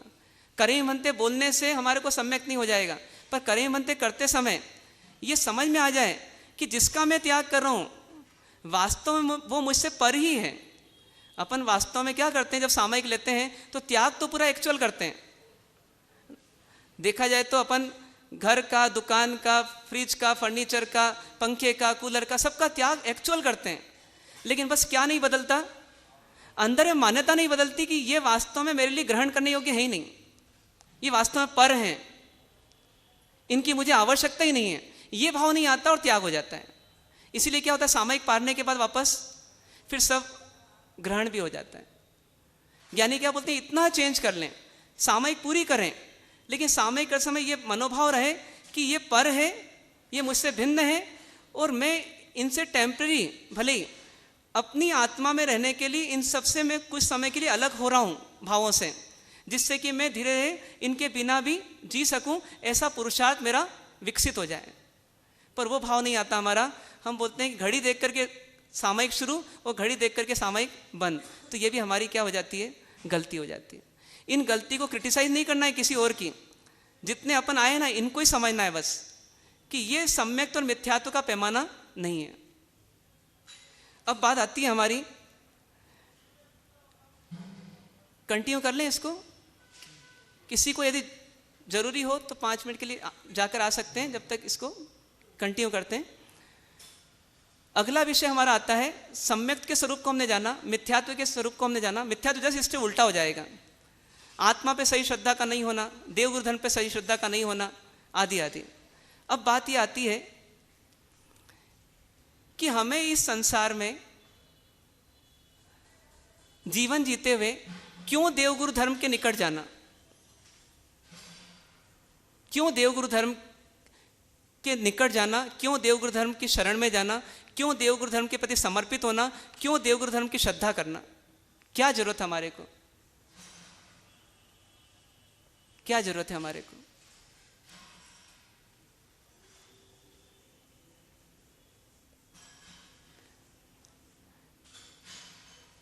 अभी आपसे कोई बोले कि डॉक्टर साहब के होकर आ जाओ 10 मिनट के लिए, आप में से कौन कौन जाएंगे? कोई नहीं जाएंगे। क्यों नहीं जाएंगे? जरूरत ही नहीं है। क्यों जरूरत नहीं है? क्योंकि डॉक्टर साहब जो देते हैं यदि वो हमारे पास पहले से है तो फिर हमें जरूरत नहीं है। डॉक्टर साहब दवाई देकर के स्वस्थता दे देते हैं। यदि हम पहले से ही स्वस्थ हैं तो फिर हमें डॉक्टर साहब की जरूरत है क्या? तो देवगुरु धर्म के पास क्यों जाना, उनकी शरण क्यों लेना, उन पर श्रद्धा क्यों करना? क्योंकि यही हमारे कल्याण मित्र हैं। मतलब क्या कल्याण करना है हमारे को जिसके लिए कल्याण मित्र की आवश्यकता पड़ रही है? थोड़ा जोर से। हाँ, पर अब सम्यक दर्शन की प्राप्ति के लिए तो सम्यक दर्शन भी एक थेरेपी है। सम्यक दर्शन भी क्या है? एक चिकित्सा है हमारी। एक प्रकार का विकार निकलता है मिथ्यात्व का तो सम्यक दर्शन प्रकट होता है। लेकिन हमें प्रॉब्लम क्या है, जिसके लिए हमारे को पहले मोक्ष जाना है, फिर मोक्ष जाने के लिए सम्यक दर्शन पाना है, फिर सम्यक दर्शन पाने के लिए फिर हमारे को इतना ज्ञान प्राप्त करना है, इतना शिविर अटेंड करना है ना। ये सब क्यों करना हमारे को?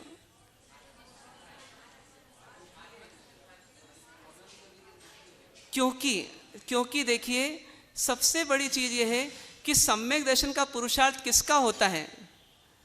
सम्यक दर्शन की ओर पुरुषार्थ कौन करता है? जिसको अभी वर्तमान जीवन में कुछ कमी लगती है। जिसको वर्तमान जीवन में कमी लगेगी वही सम्यक दर्शन का प्रयास करेगा। जिसको वर्तमान जीवन में कोई कमी नहीं लगती वो सम्यक दर्शन का प्रयत्न नहीं करेगा। अब क्या कमी है हमारे अंदर? तो ज्ञानी बोलते हैं कि एक निर्णय करना पड़ेगा कि हम वर्तमान में जो जीवन जी रहे हैं, अतीत में जो जिया है, उसमें हम सुखी नहीं हुए, पूर्ण सुखी नहीं हुए, हम पूर्ण सुखी नहीं हुए। जिसका ये निर्णय होता है उसी का पुरुषार्थ सम्यक दर्शन की ओर हो सकता है। तो हमें ये निर्णय करना पड़ेगा कि हमें सम्यक दर्शन की आराधना करना है। तो क्या बोलते हैं ज्ञानी? हम पूर्ण सुखी नहीं हैं। मानते हैं आप ऐसा?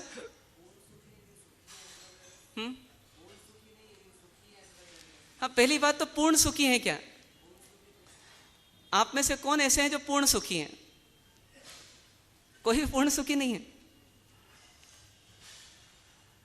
कोई तो होंगे ना इतने लोगों में, अपने में। अच्छा ये बताएं, पूर्ण सुखी अपन है नहीं, चलिए, लेकिन पूर्ण सुखी होने का प्रयत्न अपन ने कभी नहीं किया होगा कि किया होगा? पूर्ण सुखी होने का प्रयत्न अपन ने कभी नहीं किया होगा? किया होगा। कब से कर रहे होंगे अपन? कब से याद आता है आपको करते हुए?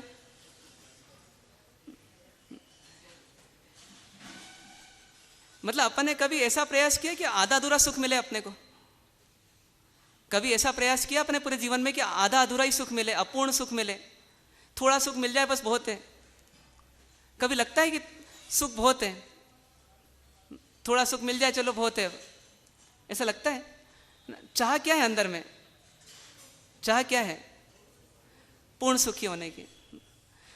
तो पूर्ण सुखी अपन इतनी मेहनत कर रहे होंगे तो अभी तक तो हो गए होंगे ना कि नहीं हुए? नहीं हुए। कैसे पता पड़ेगा पूर्ण सुखी नहीं हुए अपन? इसका पैमाना क्या?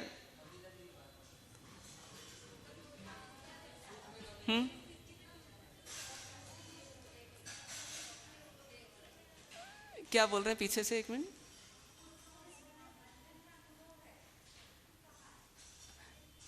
हाँ, यदि जिसको बंधन का अनुभव है वो सुखी नहीं है, ये बात तो बिल्कुल सही है। कहते हैं पराधीन सपने हूं सुख नहीं, है ना, बोलते हैं ना। मतलब यदि सपने में भी कोई हमको बांध दे तो वहां पर भी हमारा सुख क्या होगा? चले जाएगा। तो यदि बंधन का अनुभव हो रहा है तो इसका मतलब सुख का अनुभव नहीं हो रहा। अब आप पकड़िए, बंधन का अनुभव होता है आपको कि मुक्तता का अनुभव होता है? बंधे हुए हैं क्या आप? बंधे हुए हैं। हाँ, मतलब बंधे हुए हैं आप। भावों से बंधे हुए हैं या व्यक्तियों से बंधे हुए हैं, वस्तुओं से बंधे हुए हैं, है क्या ऐसा? एक पैमाना यह है कि जो व्यक्ति बंधा हुआ रहेगा वो सुखी नहीं रहेगा। हम किस किस से बंधे हुए हैं? यदि बाहर से देखें अपन, परिवार से बंधे हुए हैं कि नहीं बंधे हुए हैं? एक पत्नी अपने ही पियर से आई, लेकिन अब पियर जा सकती है आसानी से? आसानी से आ सकती है क्या? फ्री माइंड होकर के। और किस किस का बंधन है उसको फिर पियर नहीं जाने में? पति का बंधन है, सास ससुर का बंधन है, बच्चों का भी। बच्चा एक अभी 3 साल का ही है, उसका स्कूल चल रहा है, तो पत्नी पियर नहीं जा सकती, माँ पियर नहीं जा सकती। किसका बंधन है? वो बच्चे का बंधन है, परिवार का बंधन है हमारे को। पतिदेव को कोई बंधन है क्या? पतिदेव कोई बंधन है। व्यापार का बंधन है, तो घर वालों का बंधन तो नहीं है ना? घर वालों का बंधन है इसीलिए व्यापार का बंधन है। व्यापार में नौकरी क्यों करना पड़ रही है? क्योंकि परिवार की नौकरी कर रही है। तो एक बुजुर्ग व्यक्ति, उनको तो कोई बंधन नहीं है। उनको बोलते हैं कि आप आराम से 4 महीने के लिए आ जाया करो यहाँ पर। वो क्या बोलते हैं कि नहीं, मेरा शरीर अब साथ नहीं देता।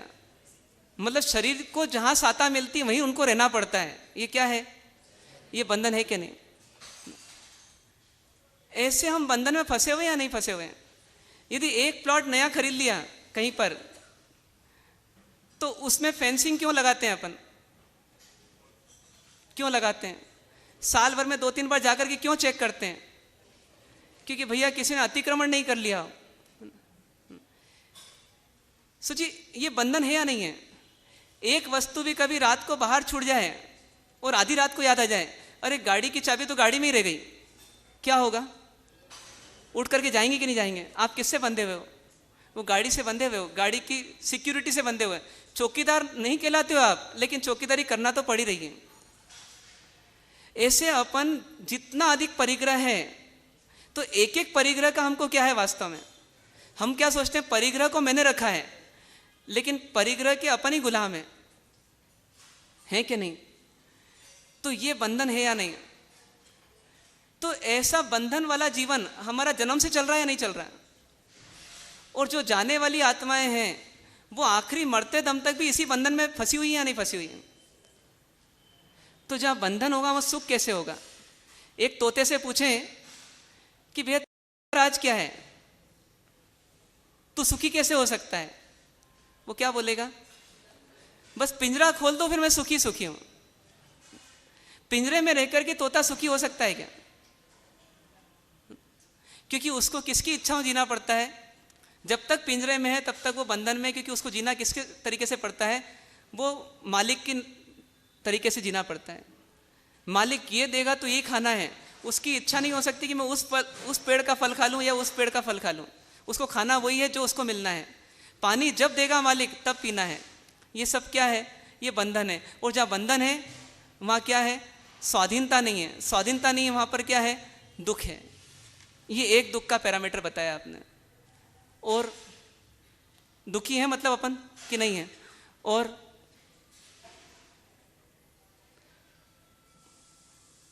चेक करो आप, दुखी हो कि सुखी हो?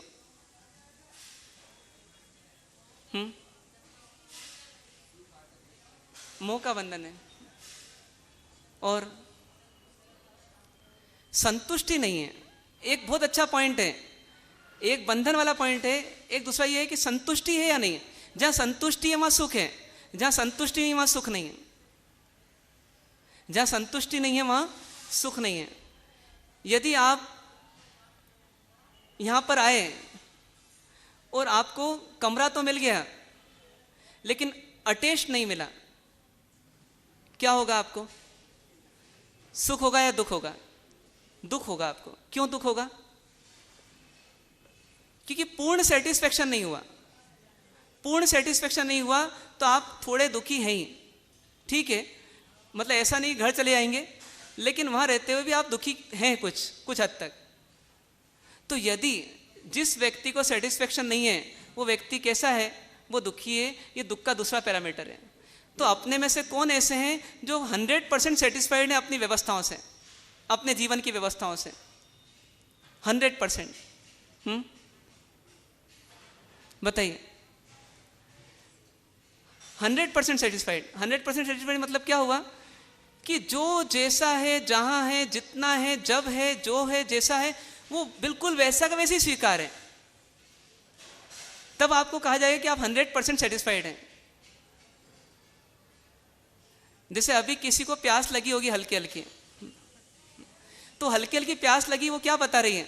आप सेटिस्फाइड हो कि अनसेटिस्फाइड हो? अभी थोड़े अनसेटिस्फाइड है उसमें। मतलब जैसा है उसमें बिल्कुल सेटिस्फाइड हो यदि, तो आप सुखी हैं। पर वैसे अपन कभी होते नहीं हैं।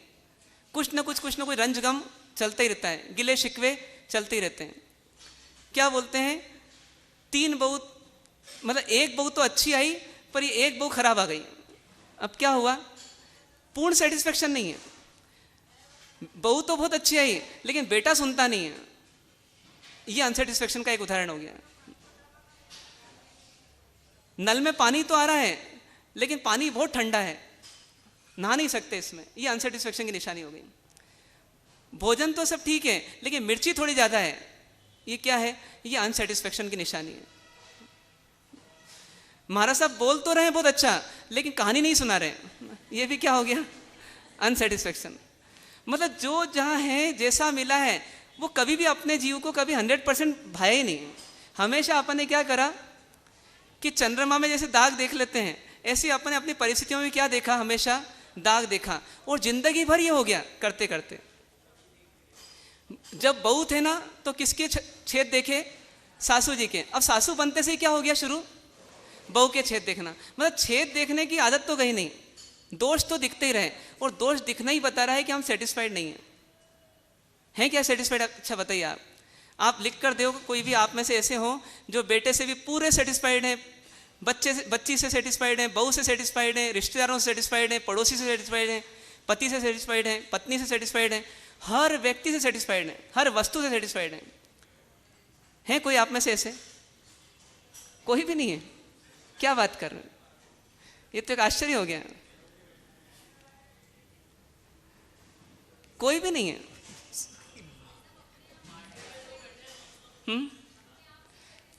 ये विडंबना है कि हम कभी कभी अपने आप से भी सेटिस्फाइड नहीं रहते हैं। मैं हर बार तो बहुत अच्छा गाती हूं, इस बार मुझे क्या हो गया, गला ही बैठ गया मेरा। मतलब यहां भी सेटिस्फेक्शन नहीं है। बच्चा सुसाइड कर लेता है, क्यों कर लेता है? अपनी परफॉर्मेंस से नाखुश होकर के सुसाइड कर लेता है।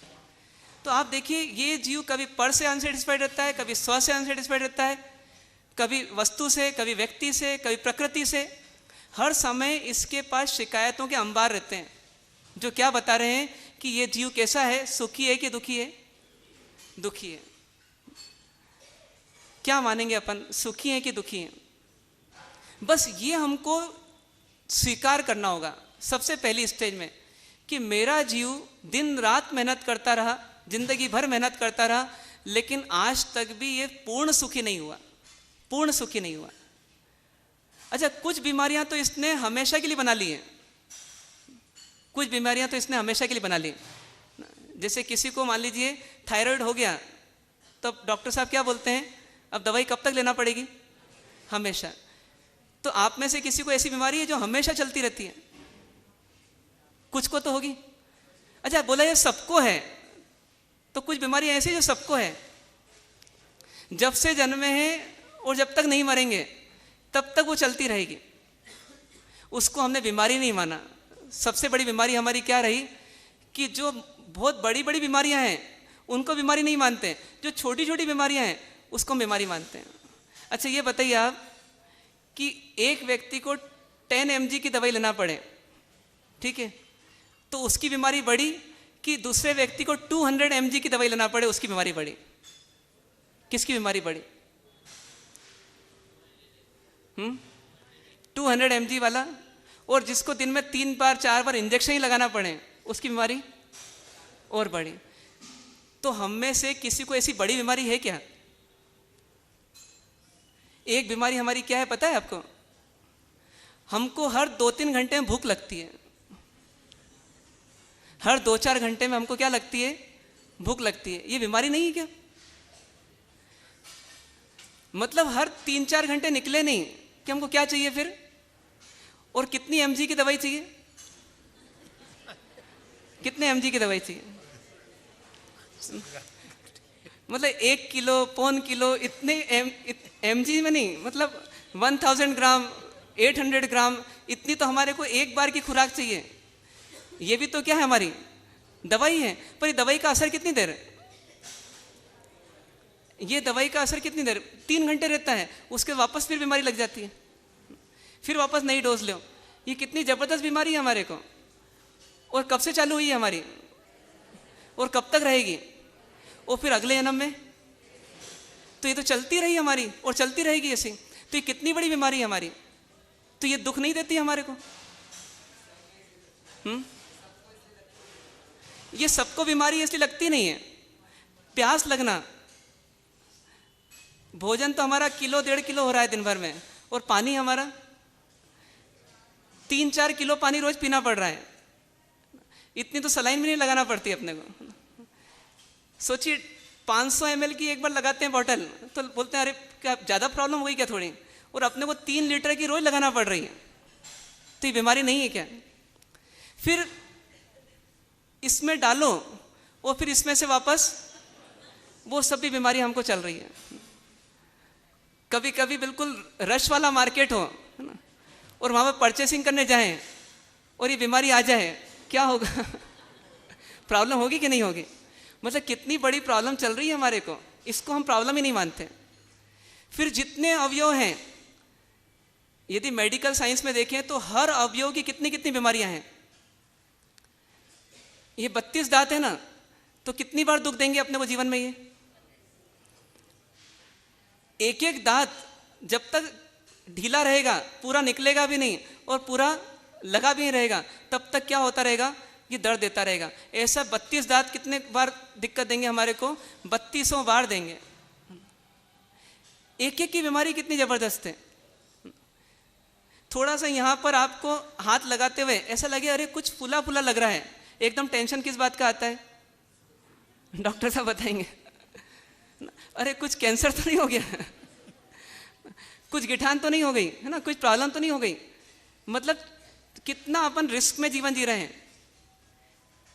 एक एक अवयव से रिलेटेड कितनी बीमारियां हैं। एक दांत की बात चली अपनी, तो दांत से रिलेटेड कितनी बीमारियां होती है? सिर्फ दांत गिरता है इतनी बीमारी है क्या? दांत पीला पड़ता है उसकी बीमारी है, दांत ढीला पड़ता है उसकी बीमारी है, कभी कुछ अटक जाता है और सड़ जाता है उसकी बीमारी है। रोज इसके लिए क्या करना पड़ता है अपने को? दिन में 2 बार। एक दवाई लेने में तो अपने को 10 सेकंड लगते हैं, लेकिन इसको ब्रश करने में कितने मिनट्स देना पड़ते हैं अपने को रोज? किसी को 1 बार और किसी को 2 बार। और जब थोड़े ढीले हो जाते हैं तो डॉक्टर बोलते हैं और 1 आध बार बढ़ा दो। क्या होता है सोचिए। ये सब बीमारियां नहीं है अपने को। फिर एक बीमारी जबरदस्त है कि आप चाहे एसी में रहो चाहे कहीं भी रहो, सुबह होते होते 24 घंटे निकलते निकलते आपको एक बार तो इसको पूरा सर्विस स्टेशन में वॉश आउट करना ही पड़ेगा। गाड़ी को 2 महीने में 1 बार धोना पड़ता है और इसको रोज धोना पड़ता है। ये बीमारी नहीं है। ये जितनी बीमारियां हैं ये सब दुख देती या नहीं देती? पर अपन हैबिचुअल हो गए इसके, इतने ज़्यादा हैबिचुअल हो गए कि हमको लगता ही नहीं कि दुख देते हैं। कभी देवताओं को यहाँ मनुष्य गति में तरसते तो हैं वो, लेकिन कभी आना पड़ जाए तो उनको कितना दुख होगा। अरे बार बार भोजन करना, बार बार पानी पीना, बार बार ये लेना, बार बार वो करना।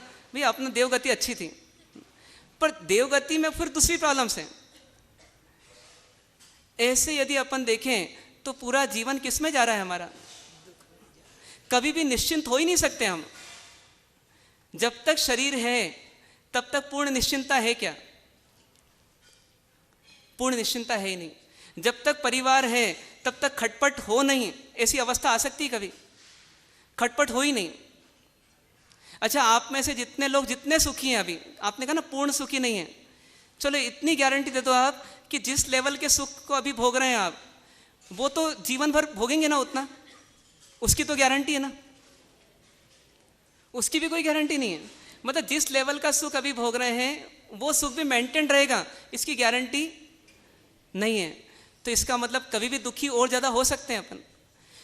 तो ऐसा ये मनुष्य जीवन ही दुखमय है। तो अनादिकाल से इस जीव ने जब कीड़े मकोड़े बना होगा, जब इल्ली लट बना होगा, जब जू बना होगा, जब बेल बकरी बना होगा, तब ये सुखी रहा होगा ना। अभी दुखी है तो उस समय तो सुखी रहा होगा, तो उस समय इससे भी अनंत गुना अधिक दुखी रहा। तो इस जीव ने बहुत कम समय तो मनुष्य गति में बिताया है, अधिकांश समय तो ये कहाँ रहा? पशु गति में ही रहा, नरक गति में ही रहा। तो फिर उस समय उसकी स्थिति क्या हुई होगी? ज्ञानी बोलते हैं एक्चुअली ये सब बीमारियां तो साइड इफेक्ट्स हैं। जितनी बीमारियां आपको गिनाई, मेनली क्या है? 8 बीमारियां अपने अंदर चल रही हैं। उन 8 बीमारियों की सब शाखाएं हैं। कौन कौन सी 8 बीमारियां? पहली ज्ञानावर्णी, दूसरी दर्शनावर्णी, तीसरी मोहनीय, चौथी वेदनीय, 5वीं नाम गोत्र आयुष और अंतराय।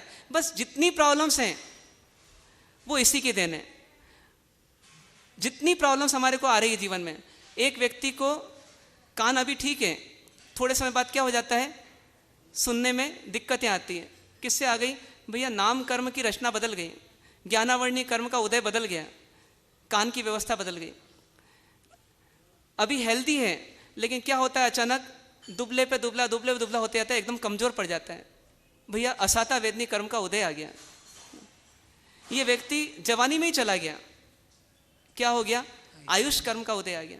ऐसे ये 8 कर्म जो हैं ये अंदर में हमारे पूरे जीवन को संचालित कर रहे हैं। और ये बीमारी हम कहाँ से लेकर आए पता है आपको? हमने खुद होकर तो इस जन्म में ली नहीं। तो आखिर ऐसा क्यों हो रहा है? तो बोलते हैं पिछले जन्मों से बीमारी लेकर आए। तो यदि ये रहेगी बीमारी, ये कर्म रहेंगे, तो अपन सुखी हो सकते हैं क्या? इसलिए पंचसूत्र में बहुत अच्छा एक फॉर्मूला दिया। क्या फॉर्मूला दिया?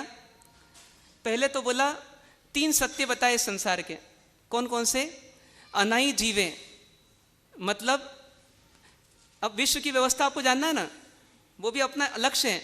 तो विश्व की व्यवस्था के 3 पॉइंट्स हैं। पहला क्या है?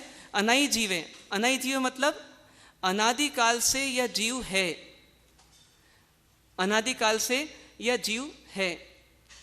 दूसरा क्या बताया? अनाई जीवस्य भवे।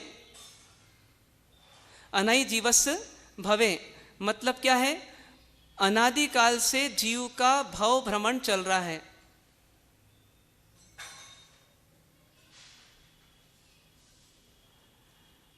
और तीसरा फॉर्मूला क्या बताया? अनाई कम्म संजोग निवृत्ति है। अनाई कम्म संजोग निवृत्ति है।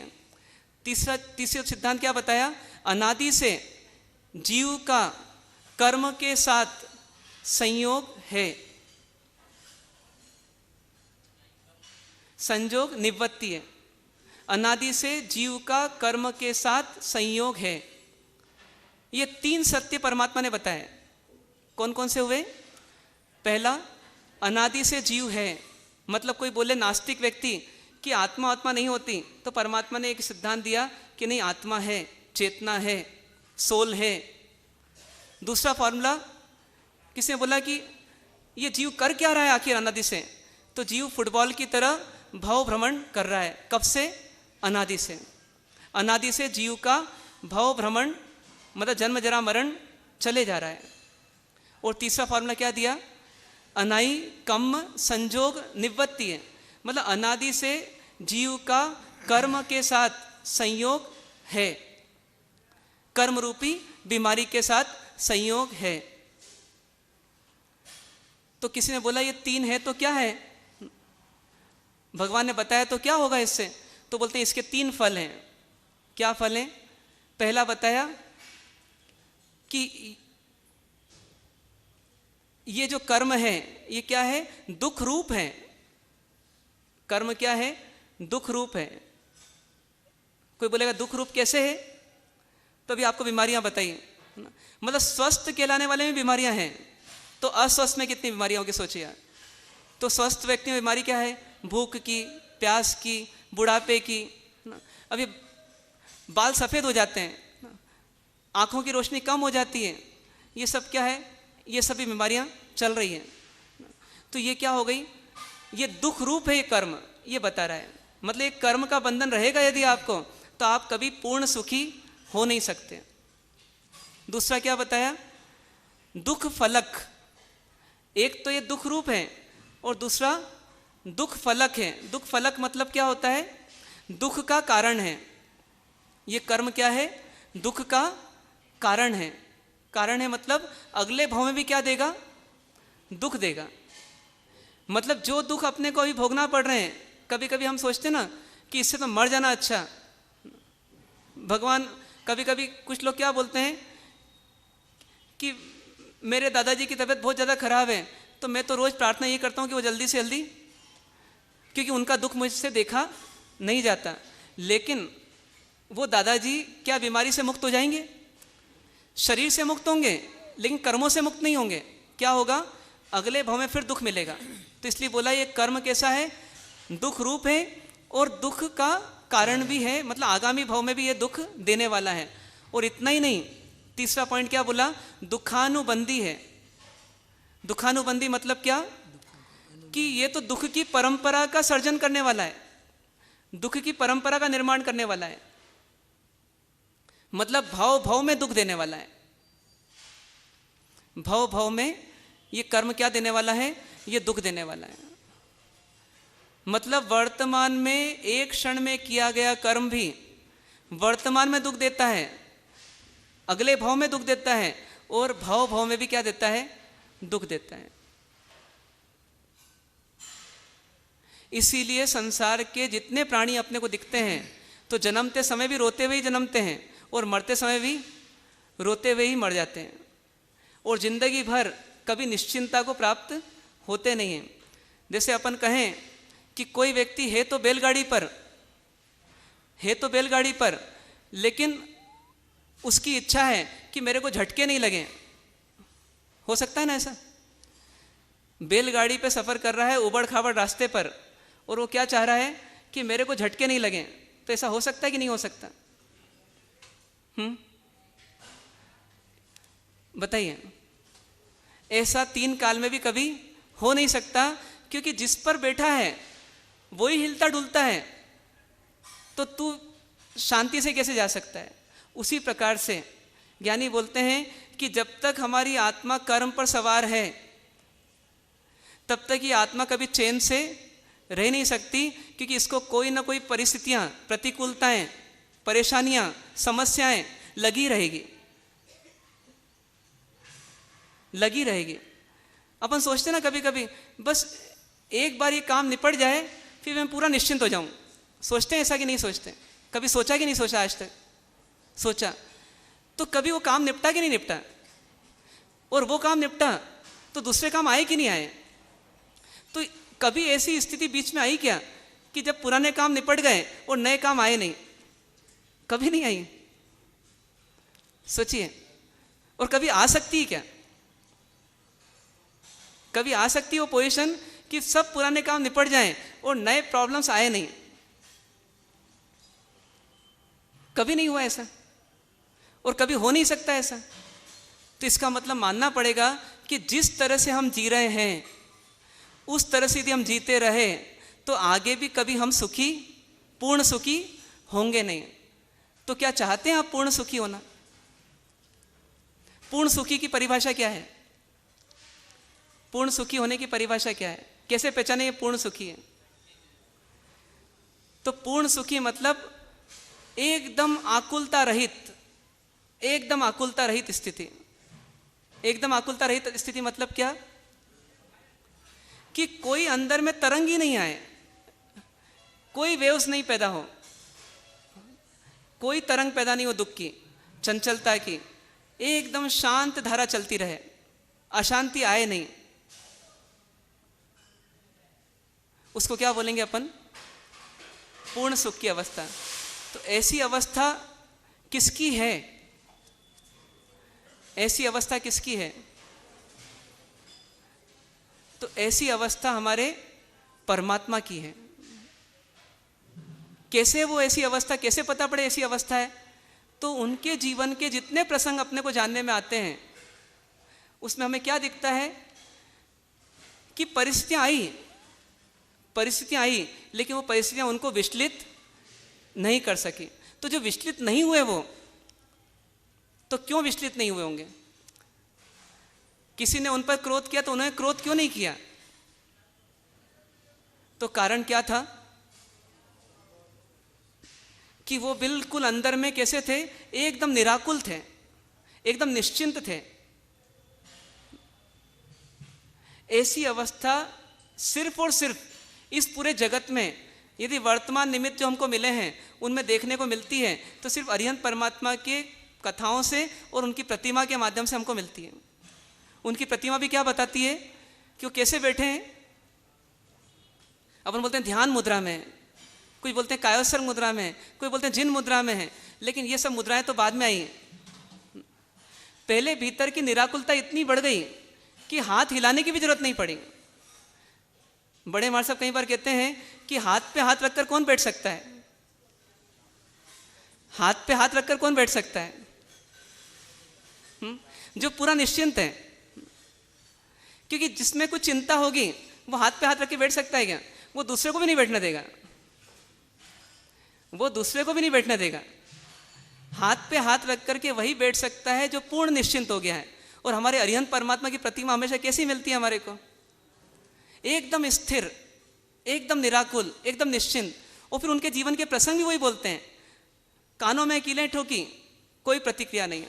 संगम देव ने आकर के प्रॉब्लम दी, कोई प्रॉब्लम नहीं। मतलब जैसे उनके आगे बोर्ड लगा हो, नो प्रॉब्लम, कोई प्रॉब्लम नहीं। ऐसी अवस्था में जो आ गए वही कौन हो सकते हैं? लगती है संभावना ऐसी कि वही सुखी हो सकते हैं। बाकी तो अपने में से कोई सुखी नहीं है, क्योंकि एक जगह बैठ नहीं सकते तो व्यक्ति सुखी कैसे होगा? जो एक जगह स्थिर नहीं हो सकता, इसका मतलब उसमें अंदर चंचलता कितनी है, और चंचलता है इसका मतलब अनसेटिस्फैक्शन है। चंचलता का सीधा संबंध किससे है कि आप यदि अस्थिर हैं, चंचल हैं, अनस्टेबल हैं, इसका मतलब ही आप अभी निश्चिंत नहीं है, निराकुल नहीं है। तो इसका मतलब इस संसार में सुखी होने का प्रयत्न सब करते हैं, लेकिन एक अरिहंत परमात्मा है जो वास्तव में सुखी हो पाए, बाकी कोई सुखी नहीं हुआ। इसलिए हमें किनकी शरण लेना चाहिए? इसलिए किनकी शरण लेना चाहिए? क्या सीखने के लिए? क्या सीखने के लिए? उनसे उस सुख की चाबी को समझने के लिए, सुख की चाबी को पाने के लिए, कि जैसा सुख आपको प्राप्त हुआ है, हे भगवान मेरे को भी वैसा ही सुख मिल जाए। क्योंकि एकमात्र आशा की किरण कोई है इस पंचम आरे में, तो कौन है हमारे सामने? तो ये परमात्मा की प्रतिमा है, जो हमें बार बार रह रह करके मूक रूप से भी बोल रही है कि देखो मैं सुखी हुआ, मैं सुखी हूं ना, तुम भी चाहो तो तुम भी सुखी हो सकते हो। लेकिन उसके लिए बीच में क्या प्रॉब्लम है? बीच में हमारे लिए प्रॉब्लम सबसे बड़ी क्या है? उसी का नाम है मिथ्यात्व। उसी का नाम क्या है? मिथ्यात्व। हम बोलते हैं हम आपको मानेंगे, लेकिन हम आपकी नहीं मानेंगे। आपकी नहीं मानेंगे मतलब आपने जैसा आत्मा का स्वरूप बताया, जैसा विश्व की व्यवस्था बताई, वैसी तो नहीं मानेंगे।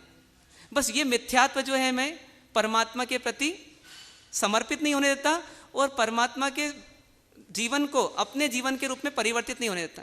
मतलब अपना जीवन ही परमात्मा जैसा जीवन बनने नहीं देता। आई बात आपको समझ में? क्या प्रॉब्लम चल रही है अपने को? दुखी तो हैं, दुखी तो हैं, लेकिन अपने को यह विश्वास नहीं हो रहा कि अरिहंत परमात्मा पूर्ण सुखी हैं।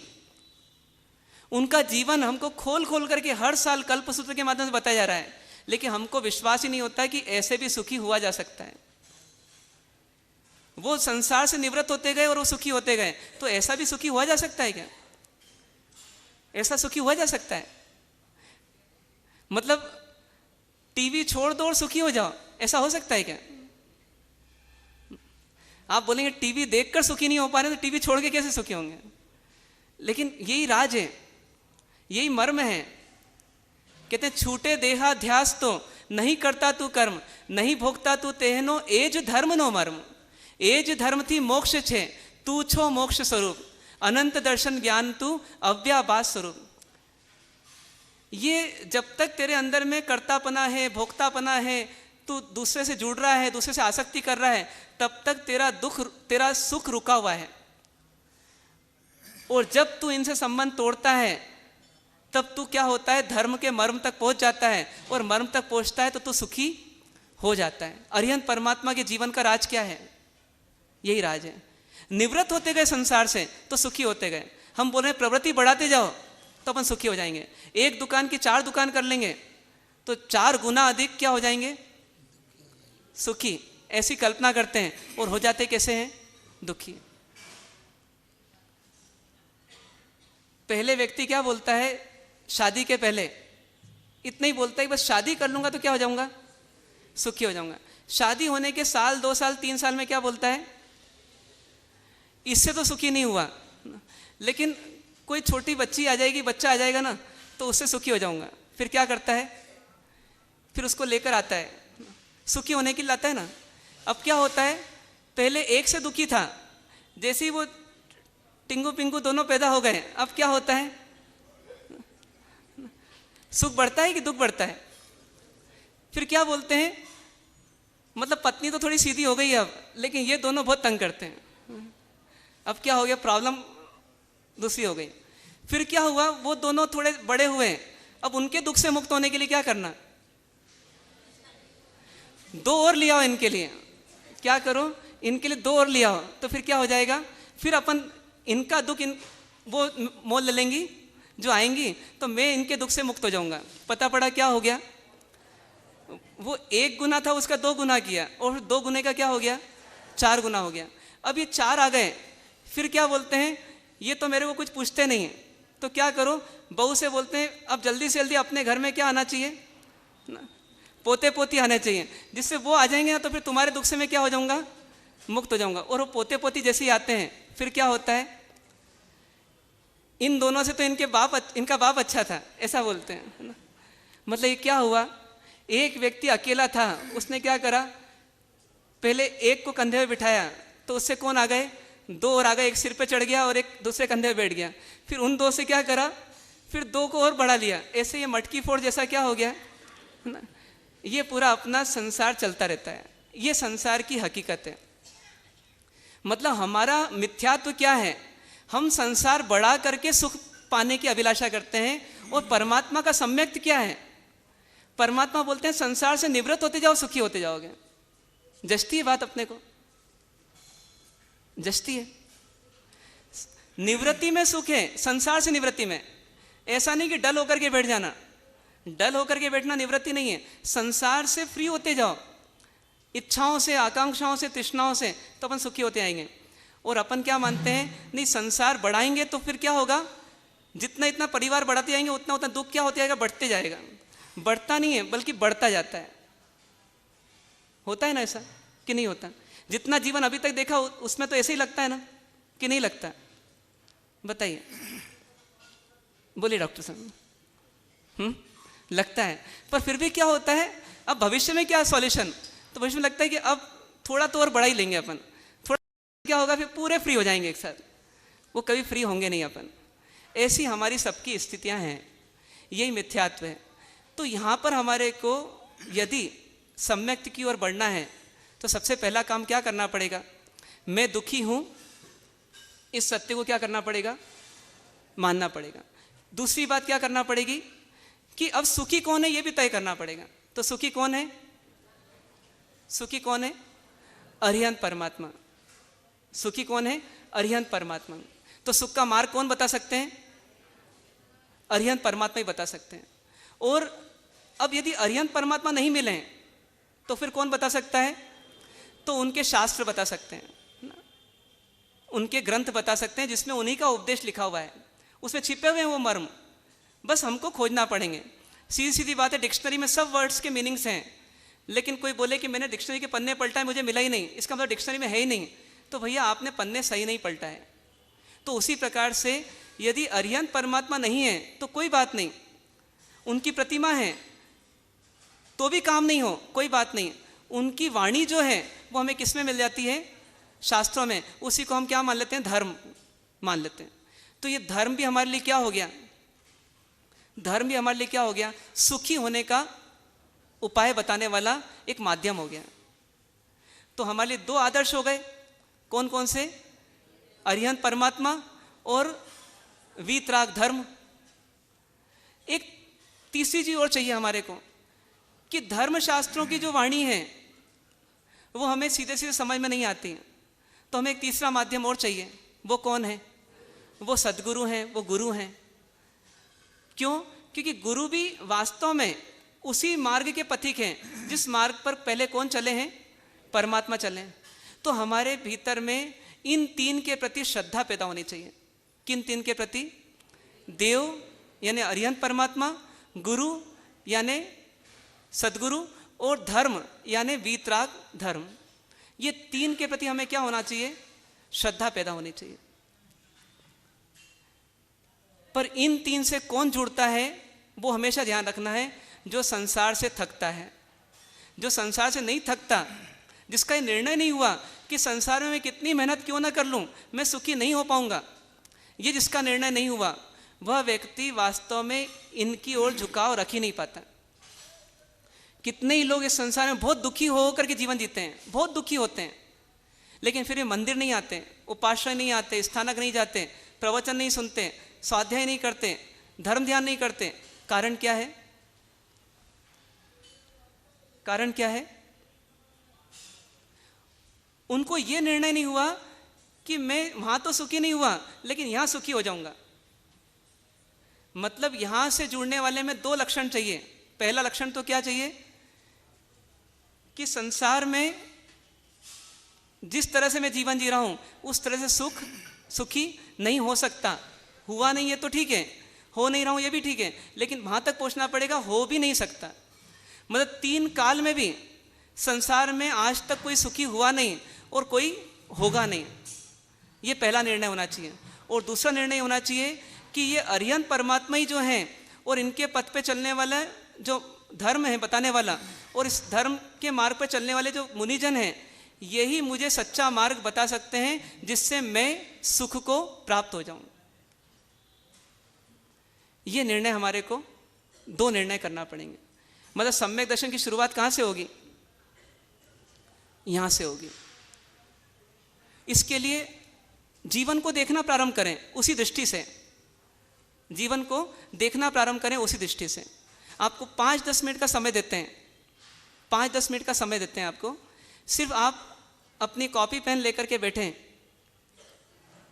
आप सिर्फ एक ही चीज़ देखने का प्रयास करें कि बचपन से लेकर के अभी तक, बचपन से लेकर अभी तक मैं किस किस कारण से, किस किस से दुखी होता रहा। कुछ अनुमान से देखें और कुछ हकीकत में याद करें। करेंगे? आइए बैठ करके 5-7 मिनट 10 मिनट में अपना चिंतन करें कि हे जीव, तू इस संसार में कब कब किस किस से कैसे कैसे दुखी होता रहा। सिर्फ उसका एक शॉर्ट नेम लिखते जाइए बस। व्यक्ति हो तो व्यक्ति और कई वस्तु हो तो वस्तु। जैसे कभी एक उदाहरण के लिए कि हमारे से कोई आगे बढ़ गया तो भीतर में ईर्ष्या आई और हम उससे क्या हो गए? दुखी हो गए। तो कभी हमारे को पापा ने भाई को तो बहुत अच्छा प्रेम दिया और हमें प्रेम नहीं दिया, तो हम क्या हो गए? पापा से दुखी हो गए। कभी हमारी इच्छा हुई लेकिन किसी ने हमारे को क्या करा? रोक दिया, हमें क्या हो गया? दुख हो गया। कभी किसी ने हमारी इंसल्ट कर दी, हम क्या हो गए? दुखी हो गए। ऐसा पकड़ें अपने आप को। 5 से 10 मिनट अपना चिंतन करिए कि ये जीव बचपन से लेकर अभी तक किन किन बीमारियों से, किन किन दुखों से त्रस्त रहा। ठीक है? क्या आत्मा के सुख और संसार और शरीर के सुख में भेद हो सकता है क्या? तो संसार और शरीर का सुख हमेशा निर्भर सुख है, डिपेंडेंट सुख है, और आत्मा का सुख इंडिपेंडेंट सुख है। शरीर और संसार का सुख हमेशा हमारे को पहले गुलामी करवाता है किसी चीज़ की, उसके बाद वो प्राप्त होता है। जबकि आत्मा का सुख वो किसी गुलामी के बिना स्वतंत्रता के साथ सहजता से प्राप्त होता है। इसलिए इन दोनों का सुख का स्वाद तो ऐसे ही हो सकता है, लेकिन क्वालिटी में अंतर आ जाएगा। मतलब यूँ कह लें कि आत्मा का सुख जब मिलता है हमारे को, तो उसका जो सोर्स है वो कौन बन जाती है? आत्मा बन जाती है। और संसार का जो सुख मिलता है उसमें सोर्स कौन बन जाता है? माध्यम रूप में संसार बन जाता है। तो वो डिपेंडेंट सुख जैसा सुख मिलता है हमारे को, उस सुख के साथ भय मिश्रित रहता है, उस सुख के साथ प्रॉब्लम्स का अनुभव भी मिश्रित रहता है। आत्मा का सुख जो होता है वो प्योर सुख हमको मिलता है।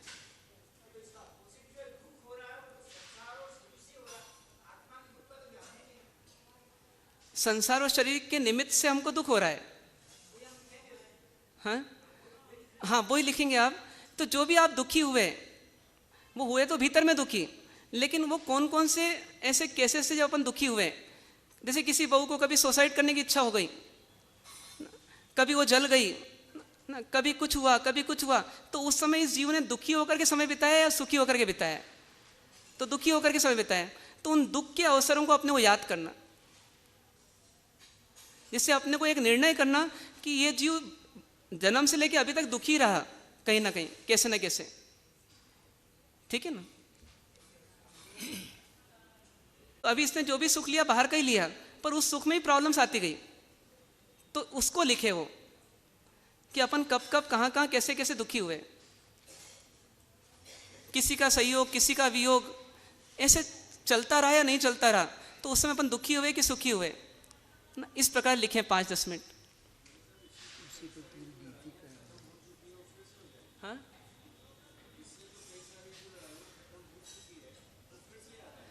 देखिए ये दुख अपन क्यों याद कर रहे हैं कि सिर्फ एक फैसला हो जाए कि मैं वर्तमान तक भी इतनी अथक मेहनत करने के बाद अभी आज तक सुखी हुआ नहीं, तो इसी रास्ते पर वो चलूंगा तो कभी आगे भी सुखी होऊंगा नहीं। इसलिए मेरे को अपनी राह पलटना है, इसमें देवगुरु धर्म से जुड़ जाऊं।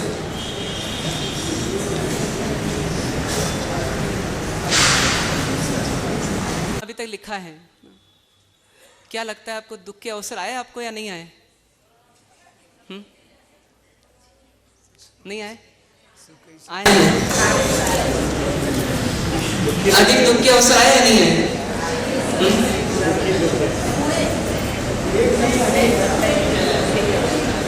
क्या क्या दुख है आपको?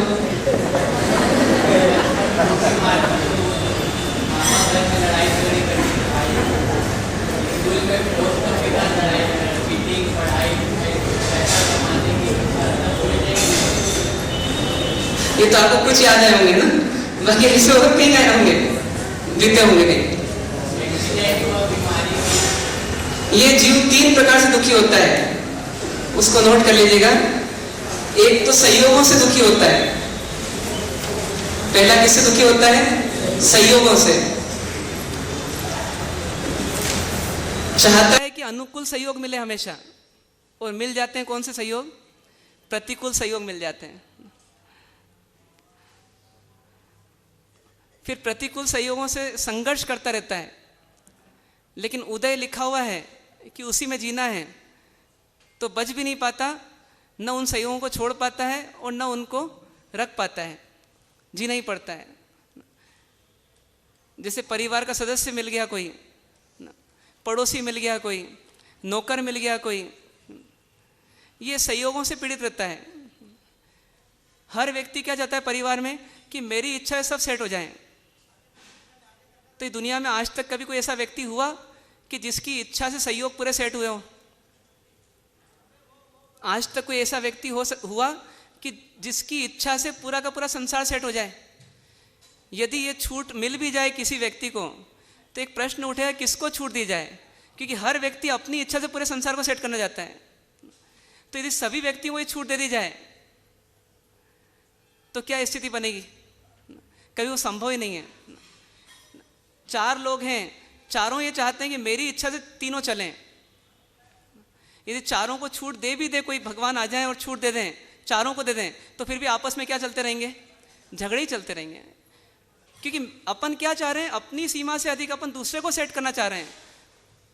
और यदि वैसे ही वो भी चाह रहा है तो न वो अपने मन मुताबिक कर पाएगा, न हम अपने मन मुताबिक कर पाएंगे।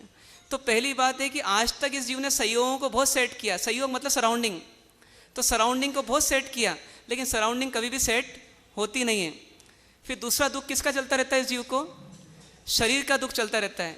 जैसे आपको बताया अभी, भूख का, प्यास का, ठंड का, गर्मी का, पसीने का, बदबू का, रोग का, शोक का, जरा का मतलब बुढ़ापे का, मृत्यु का, जन्म का, ऐसे इस जीव को शरीर रूपी प्रॉब्लम्स हमेशा चलती रहती है। और तीसरा किसका है? वो और खतरनाक है। वो किसका है? वो मनोजन्य दुख जो है, एक संयोग जन्य, एक शरीर जन्य और तीसरा मनोजन्य। मतलब मन में जो दुख पैदा हो जाता है, अरे इसकी साड़ी मेरे से अच्छी कैसे, अब ये दुख शुरू हो गया। इसको मेरे से अधिक प्रशंसा क्यों मिल रही है, इसकी दुकान अधिक क्यों चल रही है। मतलब इसमें किसी ने कुछ बिगाड़ा नहीं हमारा, लेकिन हमारा मन ही क्या करता है, हमें दुखी करता रहता है। बच्चे को देखा, बच्चे ने नहीं बोला कि मेरे कारण क्रोध करो, लेकिन क्या पैदा हो गया? क्रोध पैदा हो गया। वो दुखी किसको कर रहा है? वो बच्चे को तो बाद में करेगा, पहले किसको करेगा?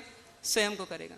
ऐसे ये 3 प्रॉब्लम्स, मन संबंधी दुख, शरीर संबंधी दुख और तीसरा संयोग संबंधी दुख, ये तीनों दुख हमारे को चलते रहते हैं। तो इसीलिए ये जीव आज तक न संयोगों को अपने हिसाब सेट कर पाया, न शरीर को अपने हिसाब सेट कर पाया और न मन को कंट्रोल कर पाया। इसीलिए दुख आज भी हैं, कल भी थे और कल भी रहेंगे। ऐसा अनंत काल भी बीत जाएगा। अब सम्यक दर्शन की प्राप्ति करने वाला वहाँ तक कल्पना करता है कि यदि यही सिलसिला चलता रहा, कैसा, जैसा अभी चल रहा है, तो अनंत काल बाद भी मैं किसी तीर्थंकर प्रभु की देशना में फिर ऐसे ही बैठा रहूँगा, दुखिया का दुखिया ही, और उस समय तक भी कोई सॉल्यूशन निकलेगा नहीं। इसलिए हे जीव, तू एक निर्णय कर ले कि इस संसार में जिस तरह से तू जी रहा है, सबको सेट करने में लगा हुआ है, परिस्थिति को अपने हिसाब से बनाने में लगा हुआ है, ये सुख का रास्ता है ही नहीं। यदि तुझे सुखी होना है तो तू पर को मत सेट कर, तो किसको कर ले? अपने को। और उसके लिए तुझे राह बताने वाले कौन हैं? तेरे देव, गुरु और धर्म है। इसलिए उनकी शरण में तू चले जा। शरण में चले जा मतलब क्या? शरण में चले जा मतलब अब नाक घिसते हुए भी ना तू अब उनके चरणों में पहुंच जा, मतलब अपना मान हटा करके जाना। मान रख करके श्रद्धा कभी नहीं हुई आज तक। मान को क्या कर, मान को खूंटी पे रख दे और तू झुक जा, समर्पित हो जा। उसका नाम क्या है? श्रद्धा करना। तो यदि वास्तव में सम्यक दर्शन की राह पर आगे बढ़ना है तो पहले ये पॉइंट आना ही चाहिए कि मैं जो अपने विचारों से जीता आया हूँ वो विचार मेरे गलत हैं, इसलिए जो विचार परमात्मा ने दिए हैं, गुरु ने दिए हैं, धर्म ने दिए हैं, वही विचार सच्चे हैं और इसलिए मुझे उन विचारों को अपने जीवन में आत्मसात करना है। इस प्रकार की श्रद्धा हमारे को पैदा करना। अभी नाक घिसना मतलब ऐसा नहीं कि अपने को समर्पित हो जाना, लेकिन अपने भीतर में विचारधारा के रूप में ये लगना चाहिए कि मेरी विचारधारा बिल्कुल भी सही नहीं है। ऐसे मान को गला दें अपने विचारधाराओं के ईगो को। विचारधारा का भी ईगो होता है, उस ईगो को गला दें और ये मान लें कि मेरी विचारधारा से मैं बहुत जी लिया, वो गलत थी, अब मैं किस विचारधारा से जीऊँगा? अब देव गुरु और धर्म की विचारधारा से जीऊँगा। ऐसा स्वीकार करना हृदय से, इसका नाम क्या हो जाता है? देव गुरु धर्म पर श्रद्धा करना। और ये सम्यक दर्शन का एक रूप हमको दिखने में आता है। ठीक है, तो कोशिश करना है, आज चिंतन करिएगा। अब बहुत समय है आपके पास। कब तक का समय है? कल सुबह 6 बजे तक का समय है आपके पास ना। कितने घंटे?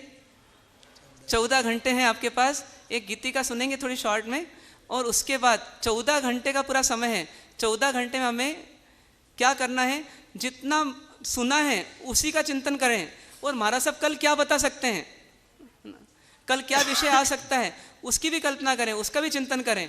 यदि पढ़ा हुआ है पहले से 9 तत्व आदि, आत्मा का स्वरूप, पर का स्वरूप, तो उसका भी चिंतन करें और चिंतन के साथ फिर कल वापस आने का प्रयास करें। ओम शांति।